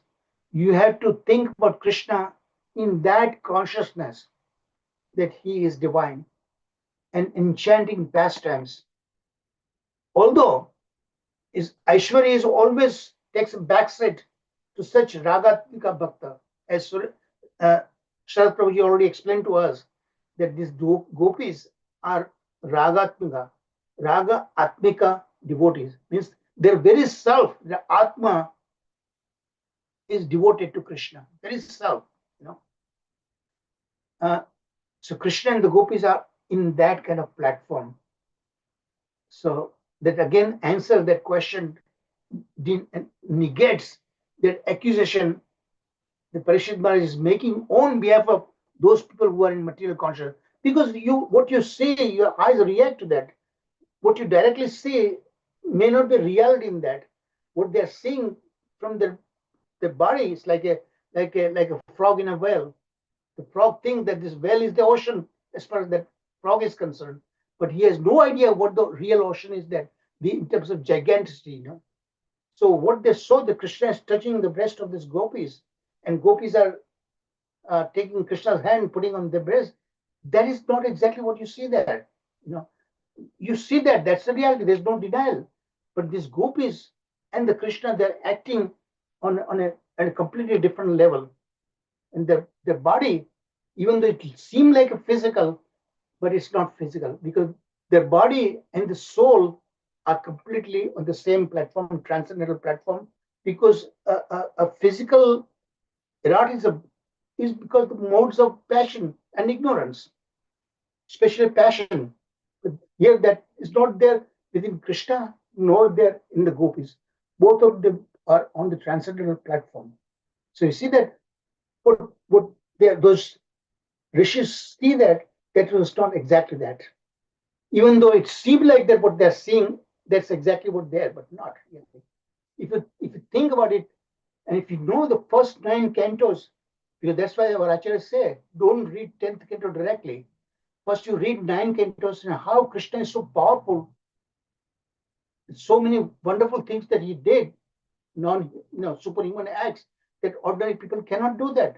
From itself will give you the idea he cannot possibly have a normal physical body. The dance is depicted as grand festival filled with music, merriment. So music is all time going.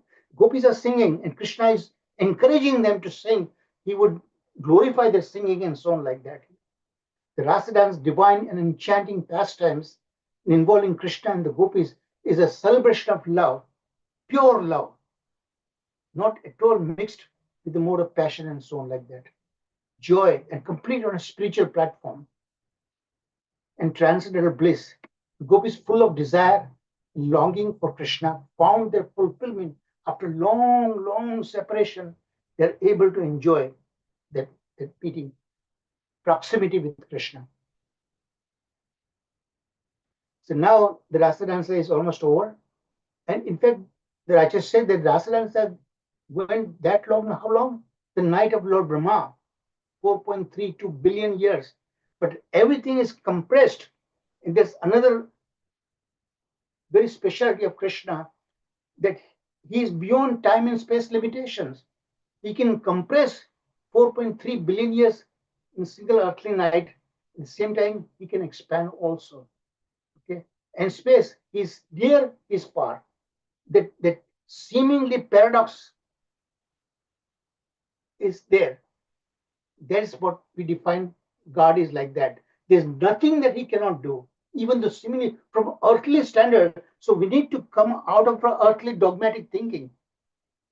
We cannot think earthly way, because Krishna is beyond than that. And then only we can realize what Krishna is, who Krishna is. So they're having sportive game, tired, and Krishna is enjoying with the gopis in the water sport. That's what is described in this slide. So thematic elements with the philosophical significance, now 1 to 3 to 9. So again, now we are talking about Srila Vishwanath Chakravarti Thakur, I believe. So the divine, so these themes, philosophical themes, are given from the point of view. Divine love, prema.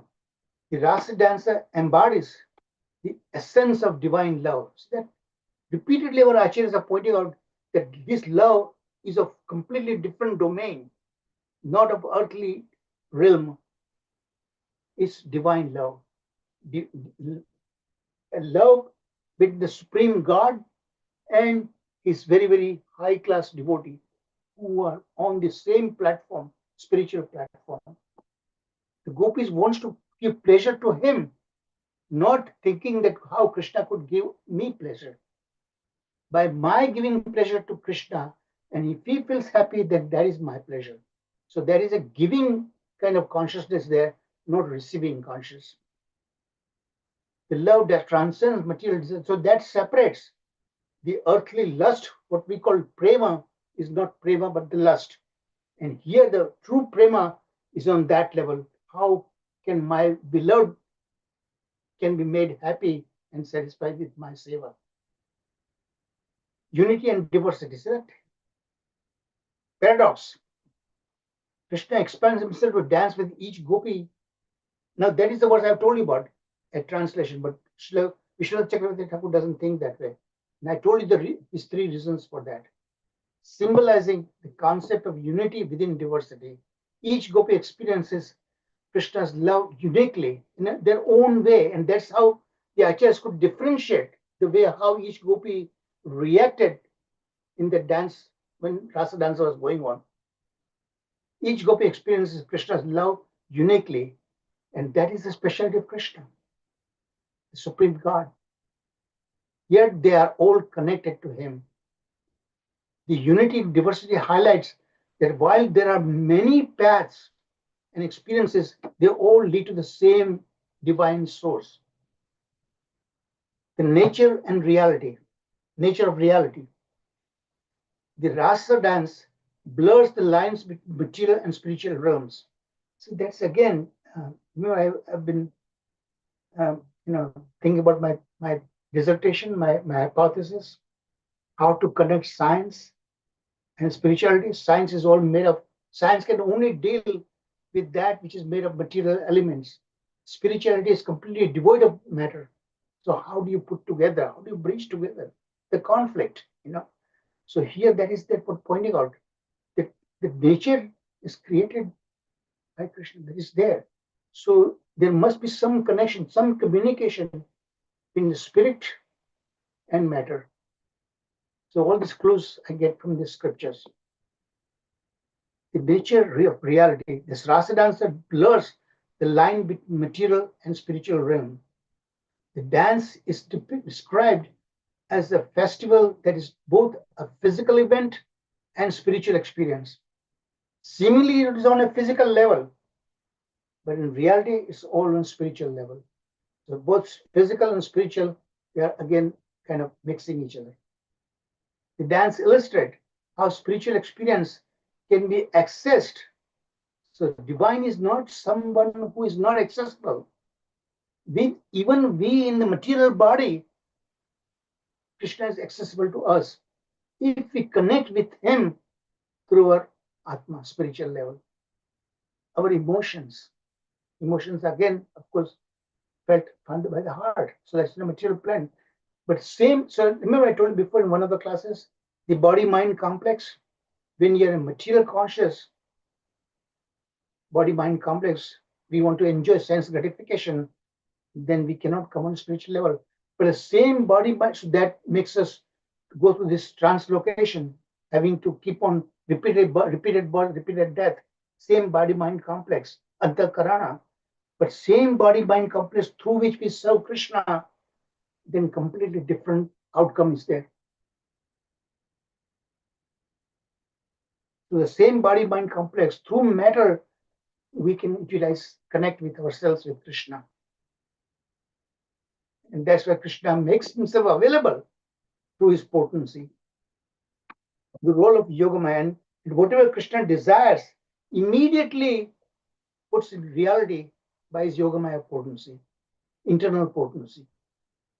Yogamaya, the divine energy, facilitates the Rasa dance by allowing Krishna to manifest in multiple forms to embrace all the gopis simultaneously.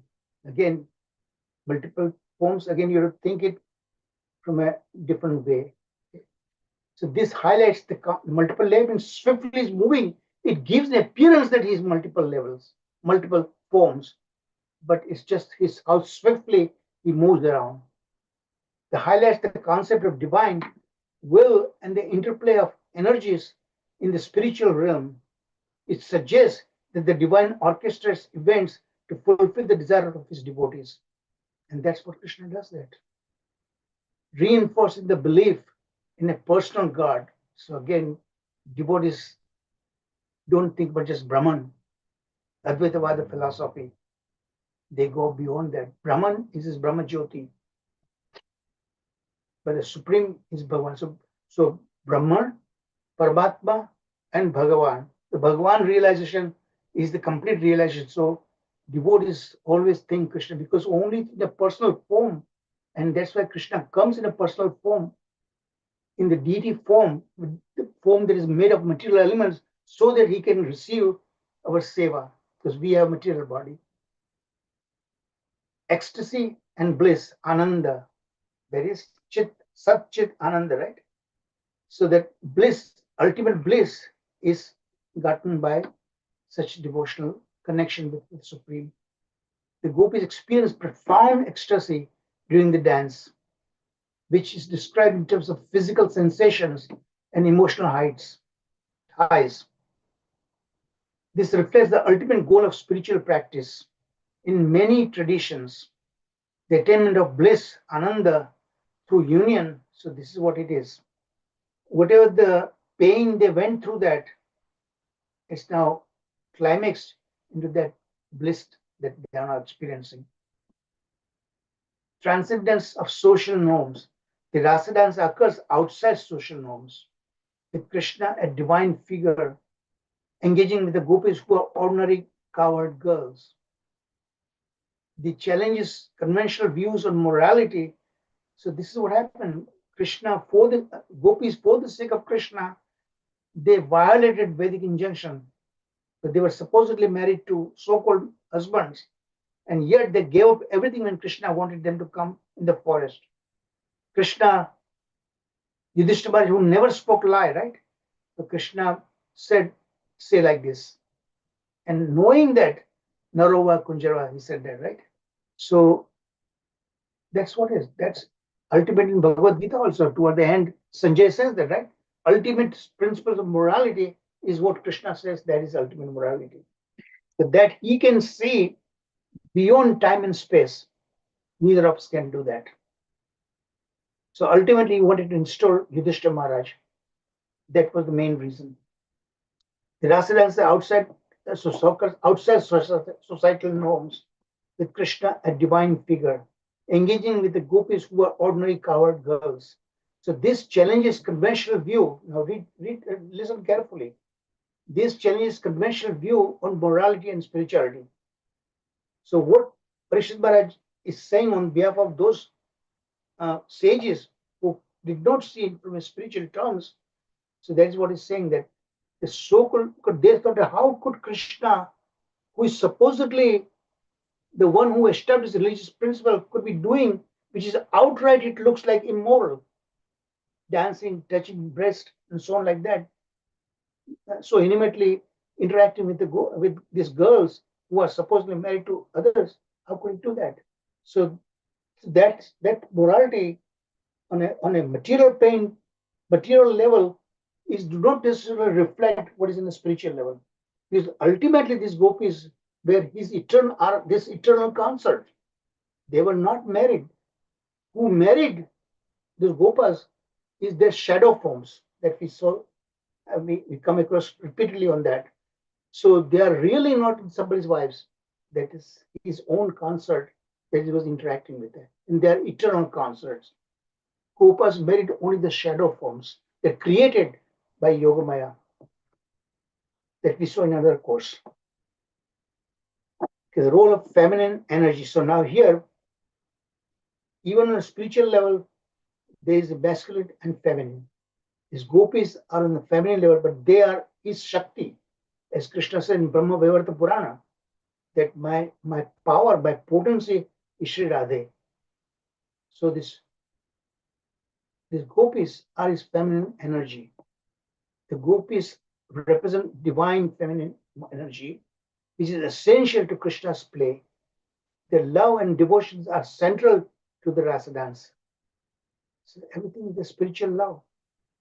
That's where Krishna comes and allows himself to be controlled by such energy. So is Radhe as his pleasure potency, Ladini Shakti. So this highlights the importance of feminine principles in spiritual practice. It suggests that the divine is not just masculine force, but encompasses both masculine and feminine energies, promoting a holistic understanding of divinity. See how wonderful our acharyas are explaining these things. The cycle of creation, dissolution, the playfulness of divine, the lila, the pastimes. And finally, what's conclusion we'll read that, and we can get to the point that that second portion, lesson 71, that's what we want to get, 72, I'm sorry. The Rasa dance is multi-layered narrative. So layers and layers are there, how you look at it, how you think about it. In order to see the reality, the truth, you need to go through inside, okay, and peel off each layer to see that. The Rasa dance is multi-layered narrative that encapsulate packages, profound philosophical themes, very deep meanings are there. It serves as a reminder of the nature of divine love, the unity of existence, and the importance of transcending material limitations in the pursuit of spiritual fulfillment. Each element of the dance is rich with meaning. Inviting, so what I did, these are not my words actually, this is what the commentaries, I put it through this latest AI generated things, and they come up with that. So you get something inside of it, whatever acharyas are saying that. But again, you need to understand properly and you need to study well. Okay, so before we get to the second part, let's take a short break. And if you have some questions, we can talk about it. Haribol. So you can grab a glass of water or something like that. Prabhuji, you have added some slides in this, what you have sent and what is this, there is a difference. Please send this to us again. Yeah, okay, because I keep on polishing all the time, as I told you that. Even the minutes before class begins, I keep on changing. Yes. But just to make it more clearer, that's the reason, my purpose. Any other points, questions? Samata Mataji, are you able to understand what I'm saying?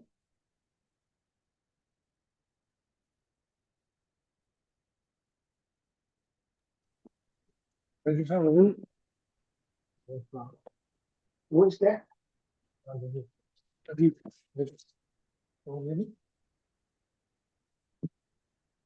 Sanjeev Prabhu, you're saying that something? Yes, Prabhuji. So thank you, Prabhu.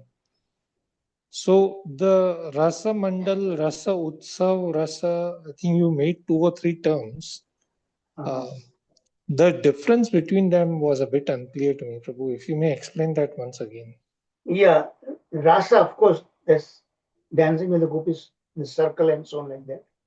The Rasa Krida, so it's like a game, sport. And Lila is, that means it's a pastime. Okay.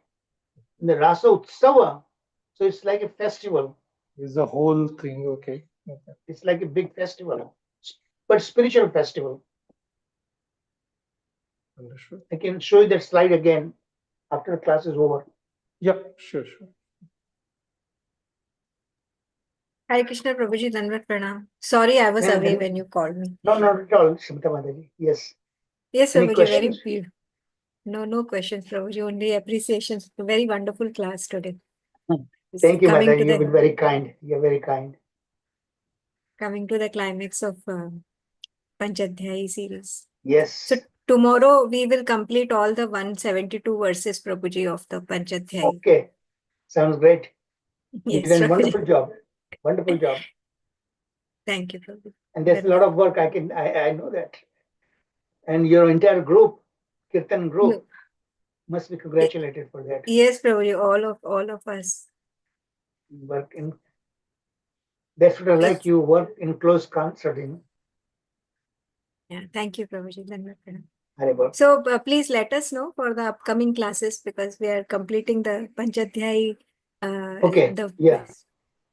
If I'll you tell want that. anything specific for the Kirtan, then we will. Sure. We Yeah, can manage. sure. Thank you. The point regarding 3 billion gopis accommodated in Braja, if you see the definition of Braja is Brajati Gachati iti Braja. Braja means which expands and contracts. That means as per the desire of the Lord, the size expands. So like here we saw 300 million gopis. They were accommodated there. And after that, after everything was over, it came back to its original position. So that is what is the speciality of Braja. And Braja is, it is not so small as we look at it. It is unlimited.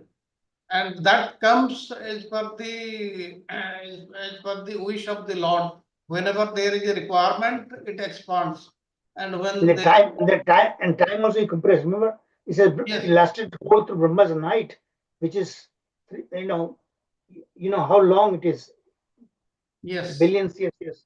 So that is also compressed in one earthly night. yes, Prabhuji. Like we see the cowherd boys, they used to go for grazing the cows. Then again in the evening used to go for Rasa dance.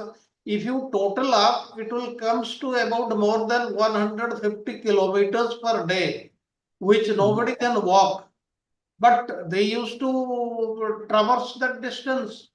It is because of this only it is possible. Otherwise, physically, if somebody wants to traverse 150 kilometers per day by walking only, that is highly impossible. That cannot be done. But in Braja, it was possible. It was because of Yogamaya potency of the Supreme Lord. Thank you, Prabhuji. Thank you. So let's move on. Prabhuji, So now I have one more this is question. where I'm going to spend the rest of the time. Yes, your Yeah, question.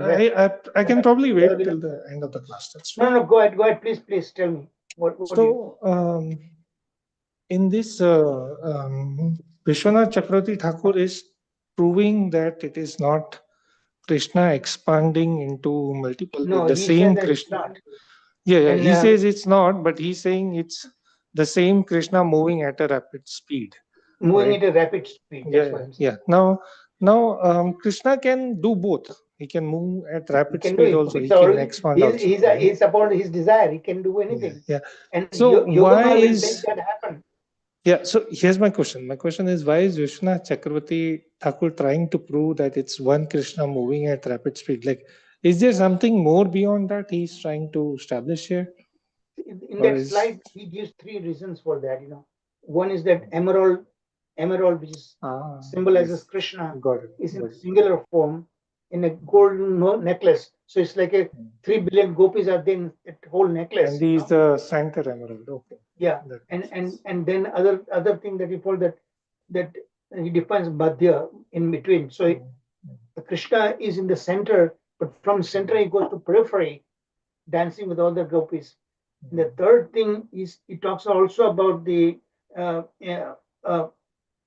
I forgot about third point. I forgot what was that third point. Yes. So we'll I get. we'll refer to that slide again. Yeah. No. I get it now. It's more about Three establishing. different points he mentioned. Oh yes, third point.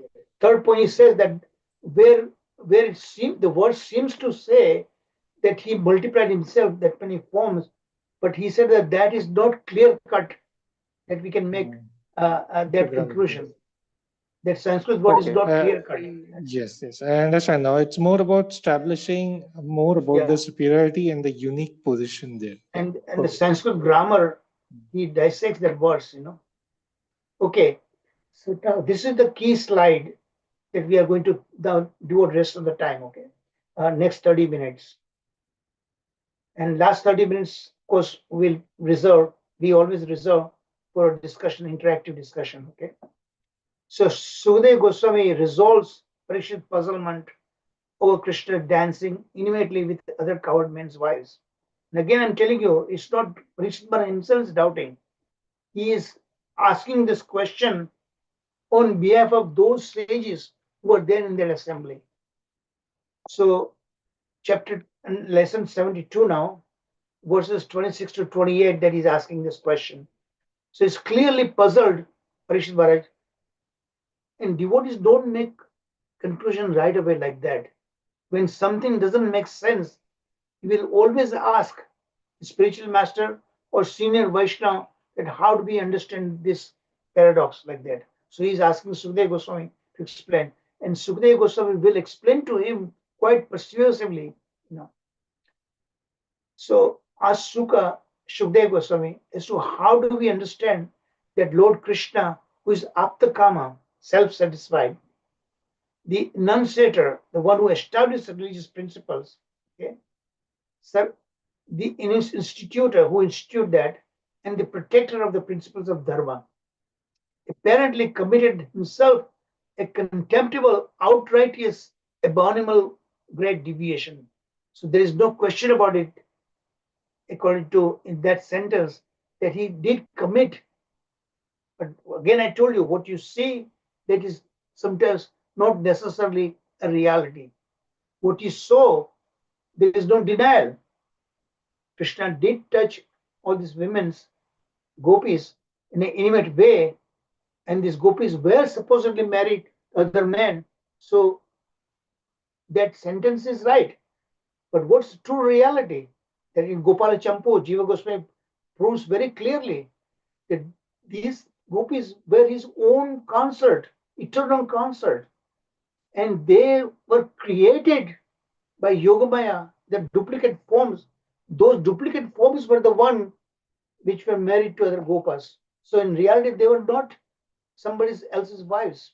Okay, and here he had this intimate touch, but that's again on a spiritual level, because both Krishna and the gopis, their bodies are on a completely spiritual platform.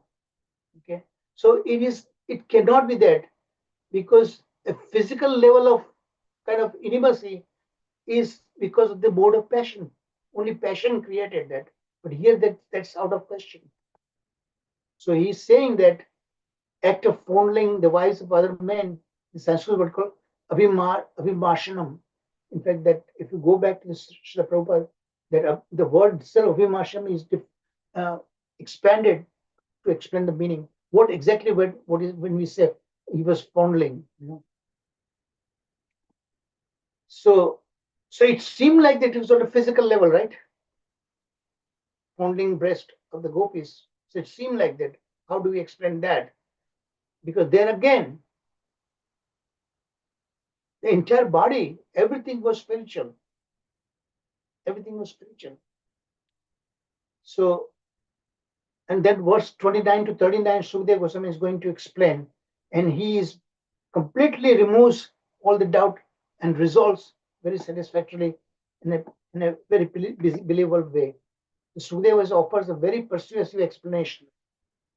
First and foremost, that I said that he was dancing and enjoying with somebody else's wives.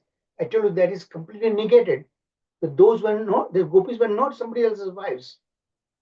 They were his eternal consort. Okay. And they were his pleasure potencies. He had complete full right. What they were married, the gopas were his shadow forms created by the illusory power of Yoga Maya. So sometimes when you see, that's not necessarily truth. Anyone who faithfully hears or describes the Lord's. So again, this is another point of view. When you hear material stories on a material platform, you never feel kind of more and more you want, right? But here, in fact, simply hearing these pastimes, so-called intimate, in a enticing way that you hear, instead of being hooked up, we become purified. Again, we learn from that Gopal Tapani Upanishad. Rasa Muni explains to the gopis that whatever Krishna does, everything on spiritual level. In fact, you hear that, you become purified. Again, those 5 verses I keep repeating, right? Shruvatam Sokatha Krishna, Pune Shravana Kirtana, Riyantasto Badrani, Suhrit Sadam Stam. So Krishna, whatever he does as a spirit soul, Paramatma, he cleanses our heart. the mirror of our heart. All the dirt things on the physical level that might be there. So we are going to be able to see in reality only when we serve Him. He gives the Divya Chakshu, the inner sense of our mind. He reveals Himself internally. What's the truth? Reality is there. And then the things that we see on a material level is because of the lower modes. Rajastamo Kama Bhava, Adashya, Chet Eterinavadam, Sattvam Sthita Prasidati. Only when the modes, the lower modes are removed, whose outer manifestation is Kama Krodha Lobha Madha Moha Matsara, then we see the reality. What is reality? Only in the Sattva mood. Chitta Shuddhi. Our mind has to be purified. Then our mind can think and rationalize in a real way. And then we come to pure mode of goodness. Evam prasanna manaso bhagavata bhakti yogita. Then true, pure, unalloyed bhakti is rendered. And then bhagavad tattva vijnanam, pure mode of goodness. And the science, positive science of Krishna develops in our heart. Then we understand what Krishna is doing is exactly legit. Okay? So that is what we have to study. Keep reading, keep hearing the Bhagavatam. Then Krishna constantly purifies our consciousness from material consciousness to come to spiritual consciousness. Then we can see the reality through the layers and layers of made by Prakriti, the modes of material nature, Yoga and Mahamaya. Then Yogamaya takes control of us. Yoga means Yogamaya has three internal potencies, right? Sandhini Shakti, Samvit Shakti, Ladini Shakti. Sandhini Shakti is eternity. Okay? Anything that is on spiritual level, there's no beginning, no end. Everything is on present tense. Time freezes over. And then Samvit Shakti, knowledge giving potency, cognitions. Tesham satat yuktaram bhajatam pratipurvakam dadami buddhi yogam tammam yena upayantite. Then Krishna shows us the right path to see the true truth. We can see that and come to Him. And then all things disappear. All dogmatic thinking in our mind is completely disappears. All the tight knot between matter and spirit is dissolved. Shriyanti Chastra Karmani, all the karmic bondage is gone. Then Drashtavatmanishwara, we see ourselves reality. Then we can see through that the Prakriti, the Mahamaya created that illusion. We see through that illusion.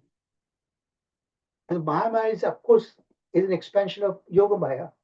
Yogamaya illusionary power works for the devotee. So the devotee and Krishna can interact and have those rasas.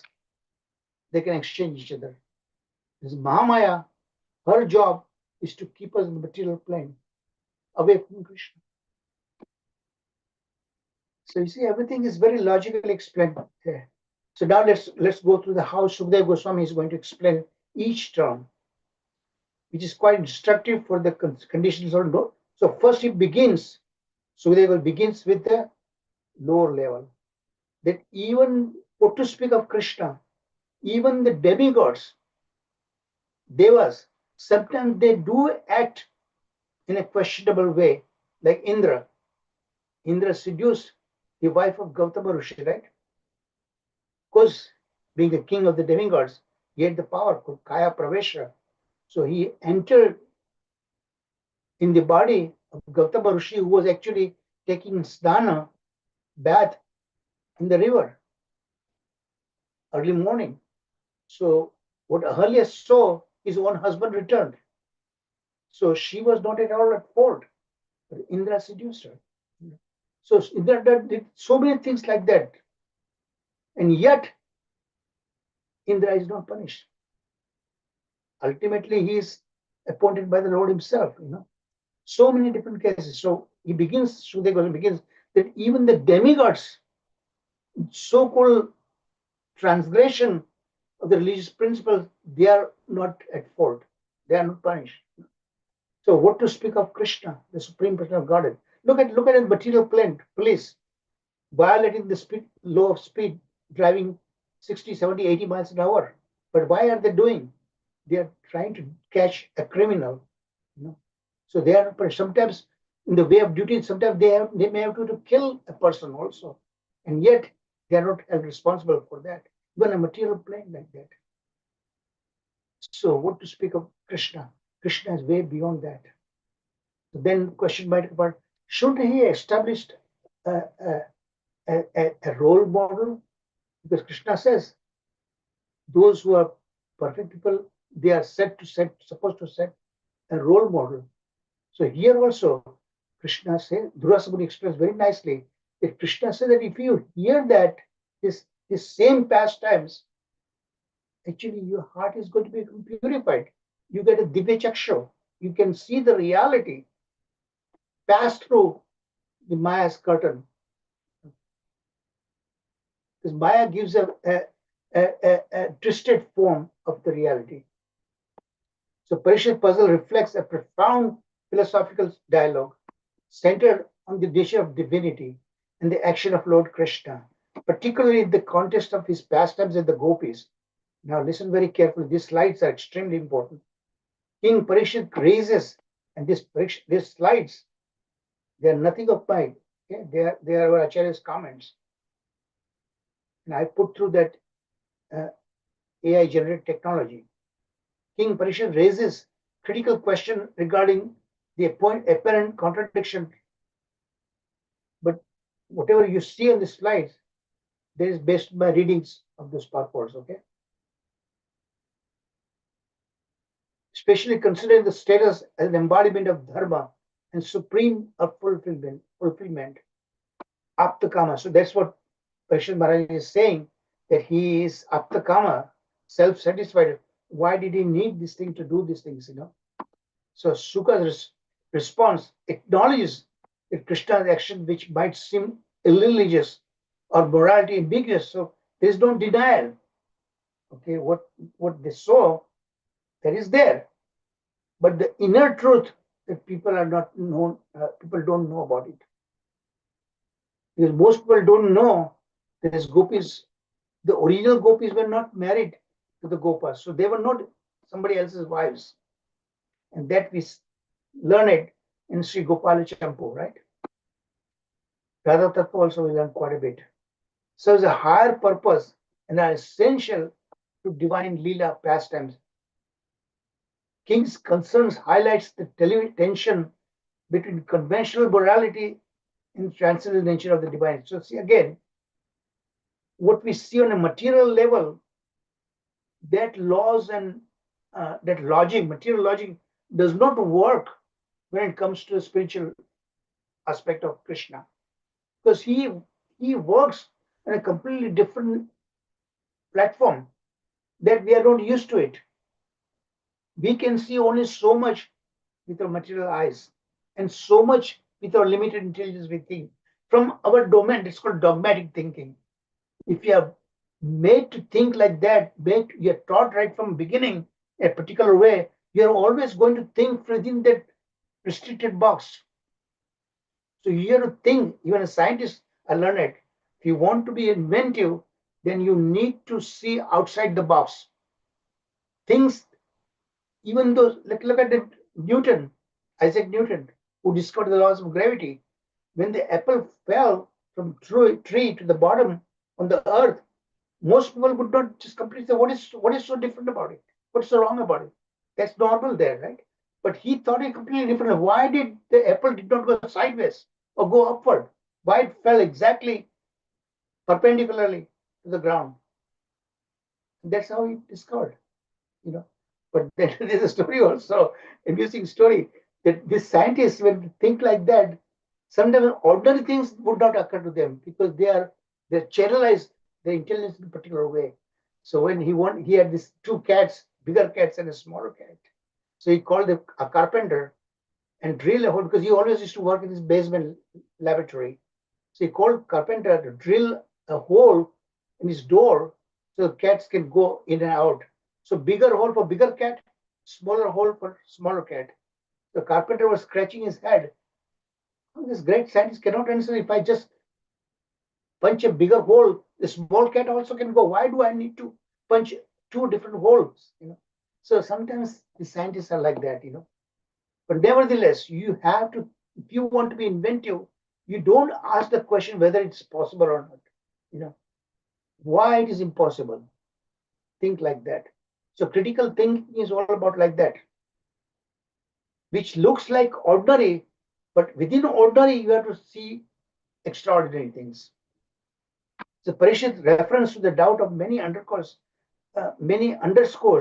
a common struggle to reconcile the seemingly paradoxical aspects of Krishna, and that's what Krishna does. That Ashwatthama story I told you, right? Ashwatthama, Bhima, and others were saying, "Kill him, kill him." He did awful things. And Yudhishthira said, so then Arjuna wasn't perplexed. And Krishna himself, to confuse him, he himself said, kill him. But then he thought about it. And he said it. A Kshatriya is killed by just dishonoring him. It's a worse than death, physical death. So Krishna is like that. But Krishna gives a direction how to come properly. If our consciousness is fixed on him, then we can see the reality. With ultimate intelligence, spiritual intelligence come from him. We need to see through spiritual intelligence. Parishad reference to the doubts of many underscores a common struggle. So we need to study the scriptures from that point of, from devotional point of view. Then the inside, the inner things, what scripture is saying. The scriptures are also created in an ambiguous way. Multiple meanings can come. How you break the sandhi of Sanskrit verses, Sanskrit clauses, different meanings will emerge. The mention of Shukadeva Goswami's own commitment to proper conduct adds depth, suggesting that even the most devout can find themselves captivated by the intricacies of divine level. So it's not easy. Point is, what Acharya is making, that to understand Krishna, it's not, you need to make special effort, deliberate effort. And deliberate effort means devotional mood you need to have. Then Krishna himself will reveal that one who is unknowable, how to know the unknowable. Only the unknowable wants to reveal himself, then he becomes knowable. And the way he does that, Bhaktya Mam Abhijanati, only through devotional service, Krishna gives the Divya Chakshu. So these difficult things that you are scratching your head, only through spiritual intelligence you can understand. This dialogue invites deeper contemplation. So now Sukadeva Goswami is point by point, he is nullifying all this, what Parishad Maharaj was saying that.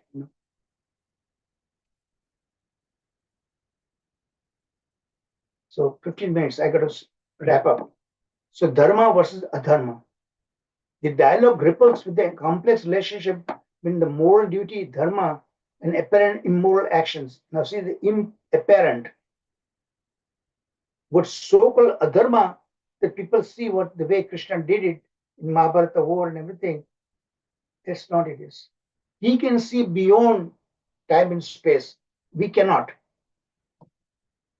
So what looks like improper now, but the ultimate, the bigger principle that he knows, in challenging the reader to consider how divine actions might transcend human moral framework.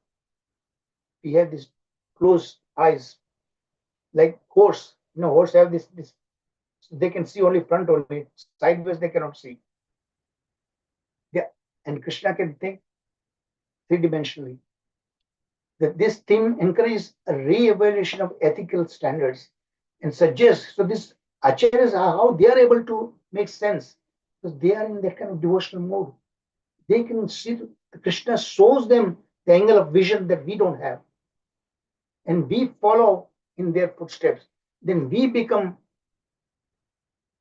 are able to see that.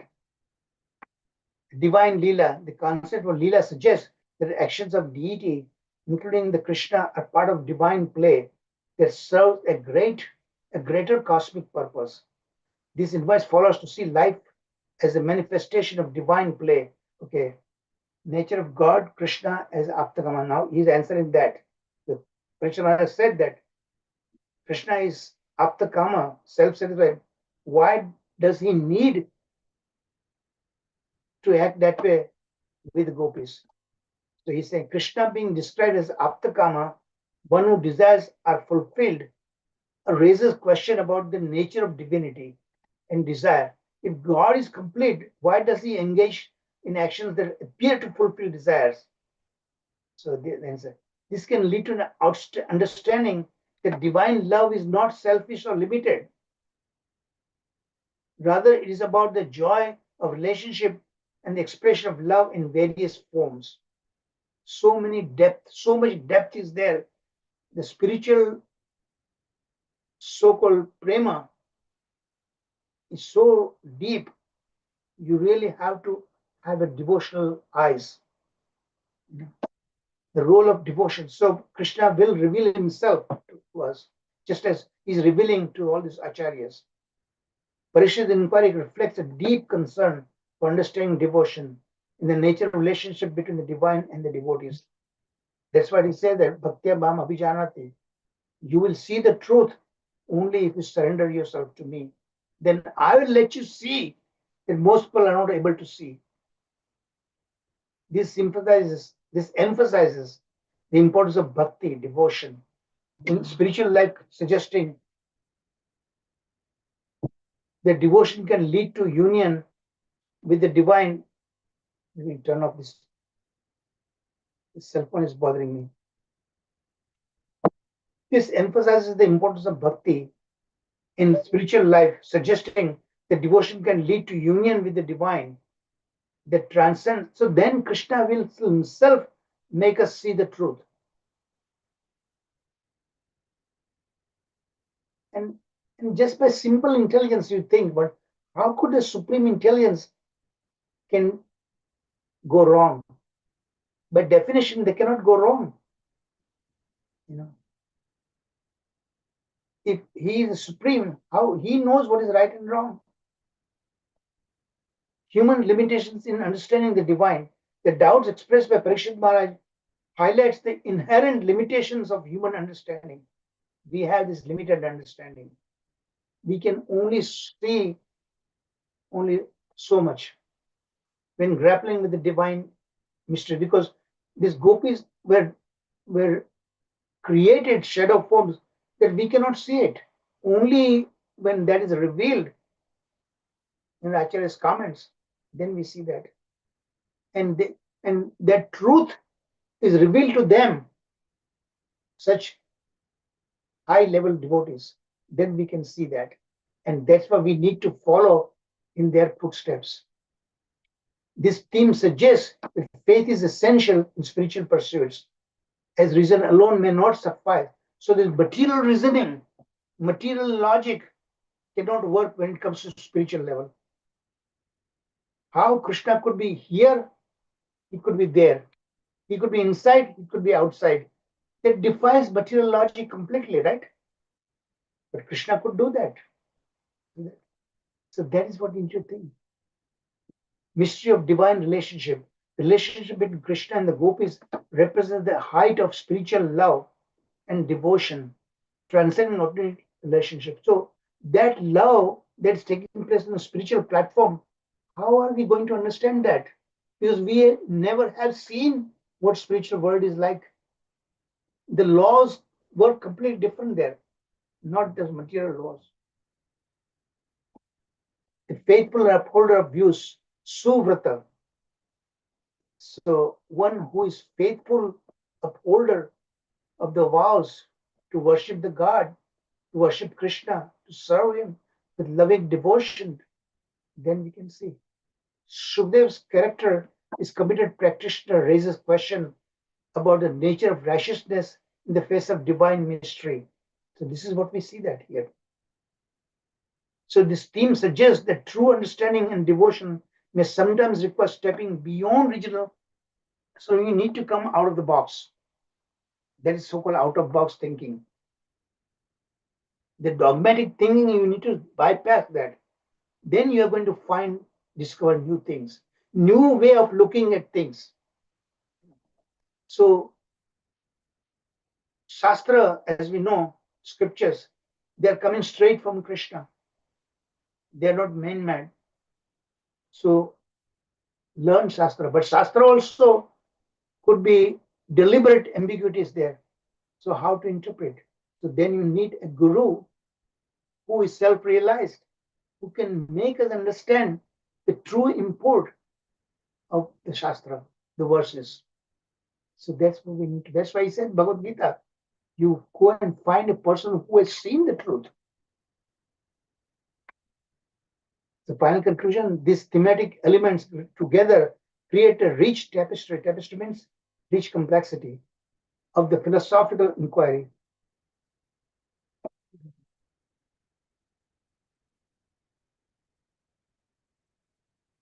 So all this divinity, morality, love, and the complexities of human understanding in relation to the transcendent. So in order to see the transcendental platform, what it is, you need to serve and submit to transcendence. And that is Krishna. And the way you approach Krishna is constantly hearing that sweet, wonderful pastimes, because they are designed. Simply hearing that, you come to the transcendental platform. Then things that you cannot think about it, which is completely the Maya's curtain is preventing us to see, that you are able to see through that.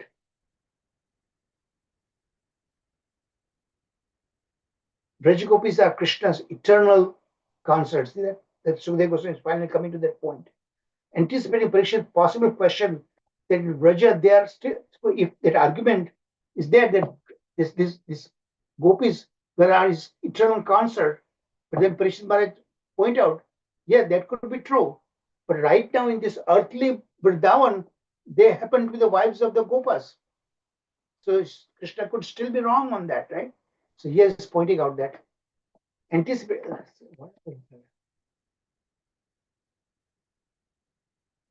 Anticipating Parikshit's possible question that Raja, they are the wives of coward men.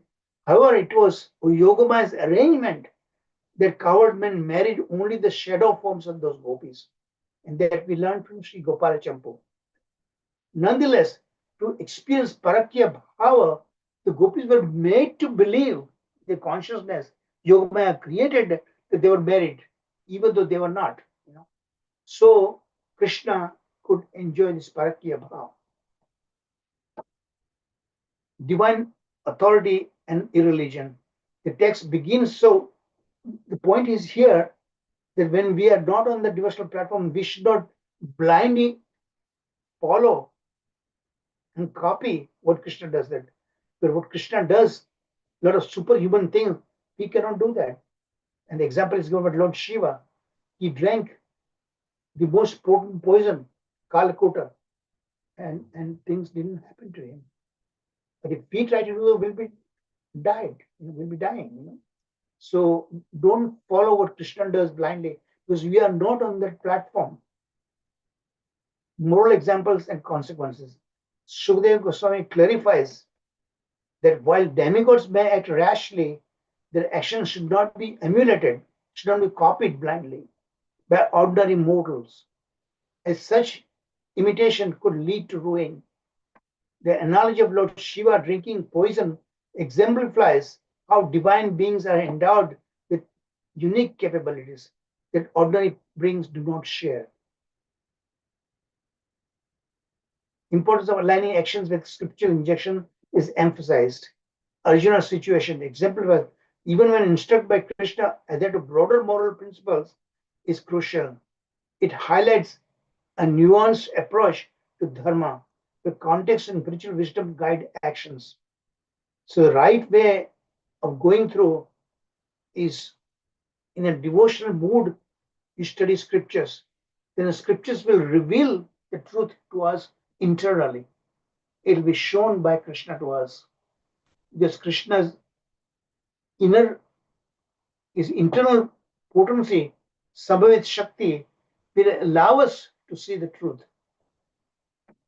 The transcendence to devotee. The text asserts that sincere devotees are beyond the real dualities of religion and irreligion due to their unwavering service to Krishna. So that's the ultimate truth.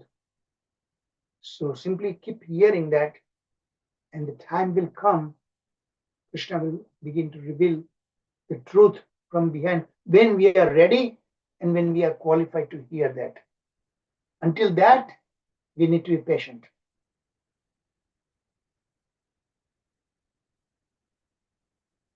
Timeliness of divine events, the power of hearing and the power of hearing and chanting. Keep hearing, keep chanting. Finally, the text emphasizes the transformative power of engaging the narratives of Krishna's pastimes. Hearing and glorifying these events can lead to the emergence of pure love, Krishna Prema, which transforms material desires into spiritual longing. That's exactly what I'm telling you about what my hypothesis calls about that. Constant devotional practice will completely transform. Dramatic transformation takes place in our way of how we think. And that is the science of epigenetics. These insights collectively emphasize the unique nature of divine authority, the importance of cultural, scriptural adherence, and the transformative power. So this transformative power is very important. How dramatic transformation will take place by the potency of devotional service. Simply taking Krishna Prasadam, it's like looks like ordinary food, but there's a gulf of difference between ordinary food and the food first offered to the Lord, and take the remnant that becomes prasada. Literally, it means His grace, and that makes incredible changes. Simply water offered to the Lord and drink about that. What is there? What's going on there? We do not know. Present day science cannot understand because it's working on the spiritual level. But nonetheless, this epigenetics tells you this environment plays. See, genes itself has an executive role, okay, but it can be modulated by the environmental trigger. Environmental trigger could be many things: what we eat, who we associate with that, and this devotional service is like an environmental signal. They'll reorient genetic machinery. What we were in a kind of obnoxious personality, we become, because devotees is naturally very humble. The humility is the first of the 20 qualities come. So that is the crux of my hypothesis, just coming from the scriptures. Okay. Illusion real. So it's all repeating, constant hearing. Okay, I think I'll stop here and see. Hare Krishna. So you got the point, right? We serve the Lord and His devotees. Then we are able to see things that we normally not able to see. Hare Krishna. Okay, open for discussion. I'm sure you'll have a lot Hare of Krishna. questions, comments.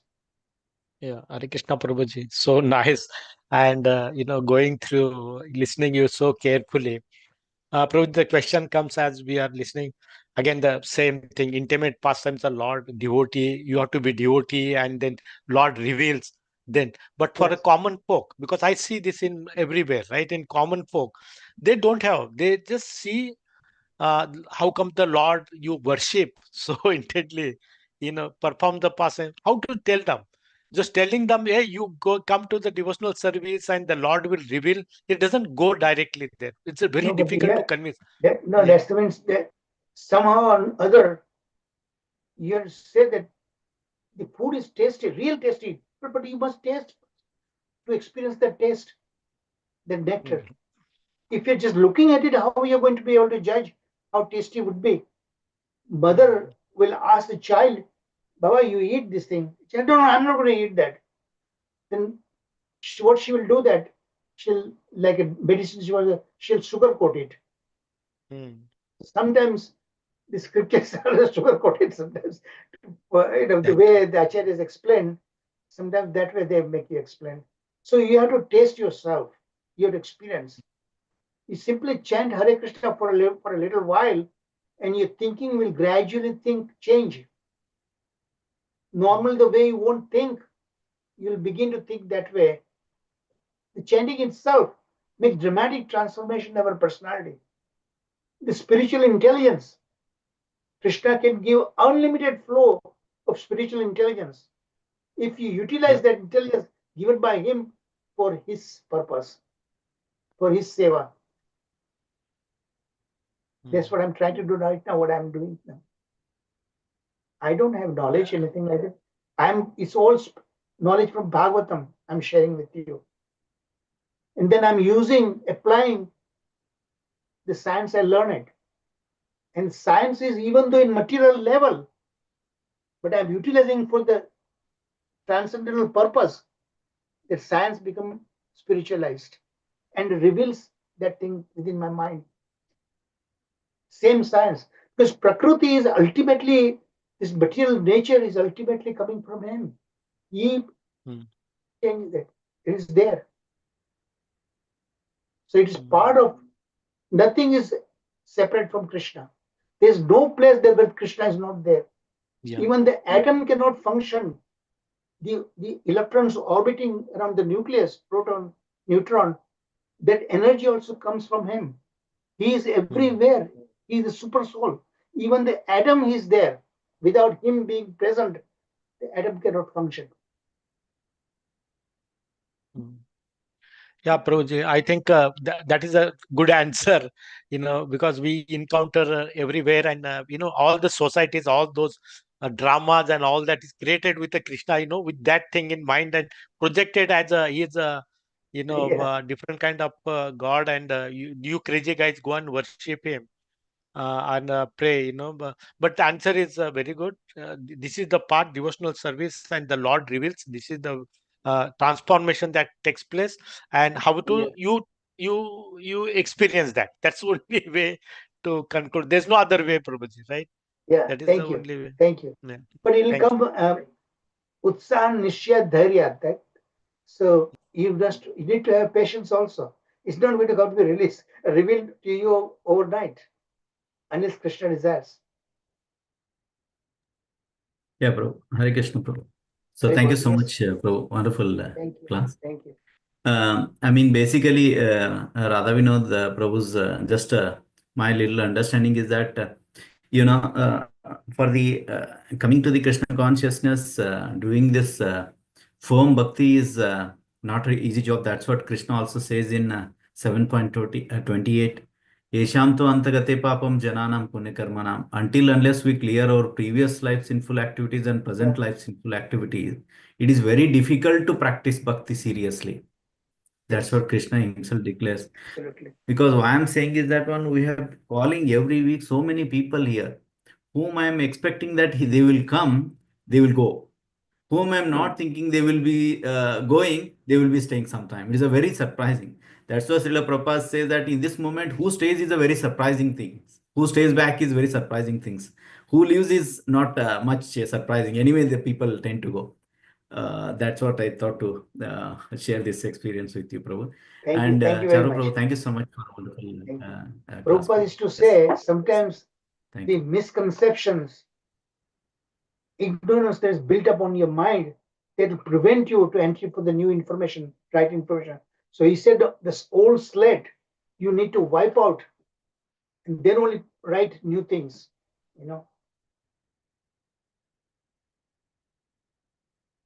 Hare Krishna, Prabhuji. Dhanush Pranam.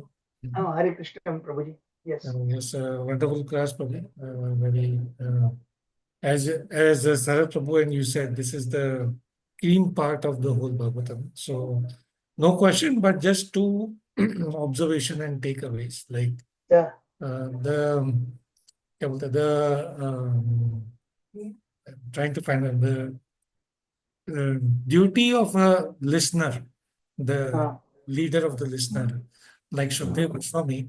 So in this Rasa Panchodhyaya, this is the second time he is seeing that all the audience, there are some people who are not concerned. At the start of the Rasa Panchodhyaya also, if we remember, then he asked that about Shishupal. And then he got a little bit of chastisement from Sukdev Goswami that, I am starting about Rasa Panchodhyaya and you're talking this. But That's a, I think, duty of a lead listener that if he sees the audience is not, then Yeah. even at the cost of chastisement, he has to ask the questions. So Yeah. everything He clear couldn't to him. possibly doubt it. He couldn't possibly have Yeah. doubted, right? He Yeah. was such a elevated devotee.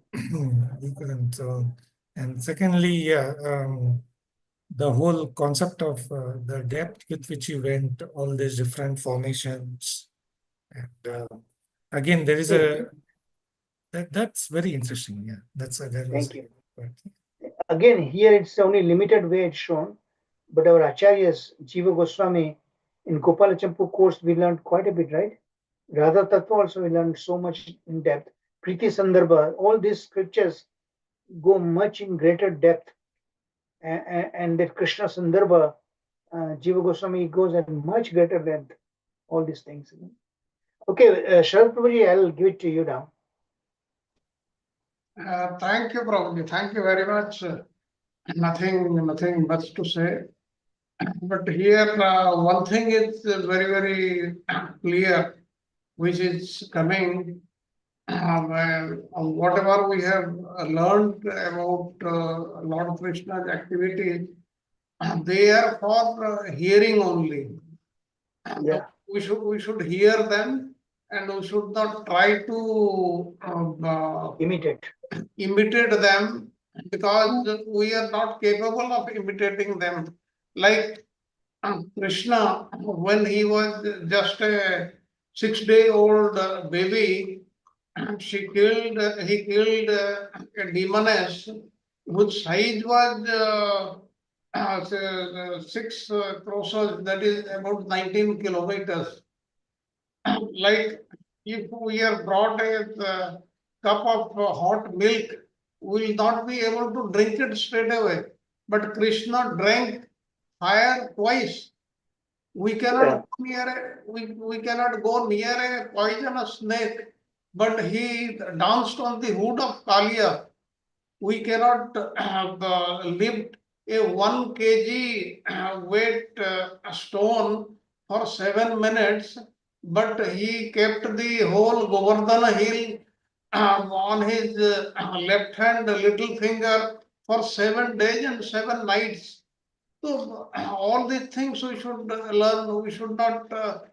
He cannot have a physical body. That should tell you. What a common intelligence should tell us, right? That he cannot have a same kind of body. He's somebody who is beyond that limitation of space and time. These things we have to remember. But whom we should copy, whom we should practice, we should follow Lord Rama, who was what he said, he practiced that. But Lord Krishna, he always said something different. He always spoke in double meanings or multiple meanings words. Yeah. And, which everybody cannot understand. Only those who are capable, they can only understand. Like the gopis, they were understanding his language. We cannot understand without the commentary of the acharyas like this. Therefore, we should follow Maryada Purushottama Ram. Fortunately, Ram Navami is here in India. It is coming tomorrow.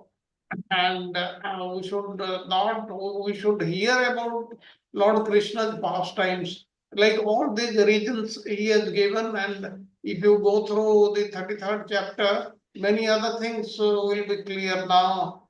Since time is not there, we should not discuss in detail. But it is said very, very clearly here in Srimad Bhagavatam that the empowered servants of the Lord, they can follow the Supreme Lord. Therefore, we should intelligently carry out their instructions and do not try to copy them like Lord Krishna. This is all. Thank you, Prabhuji. Thank you very much. We have so much time still left. Anybody else? If Hare not, Krishna we Prabhu, can. Hare Dandavat Krishna. Pranam. Okay. Yeah, Prasad, Go ahead, Prabhuji. Carry on, Prabhu. Prasad Prabhuji, Oh, please. okay. Thank you very much, Prabhu. Wonderful session. Thank you very much. I think Hari what Bol. Sharat Prabhu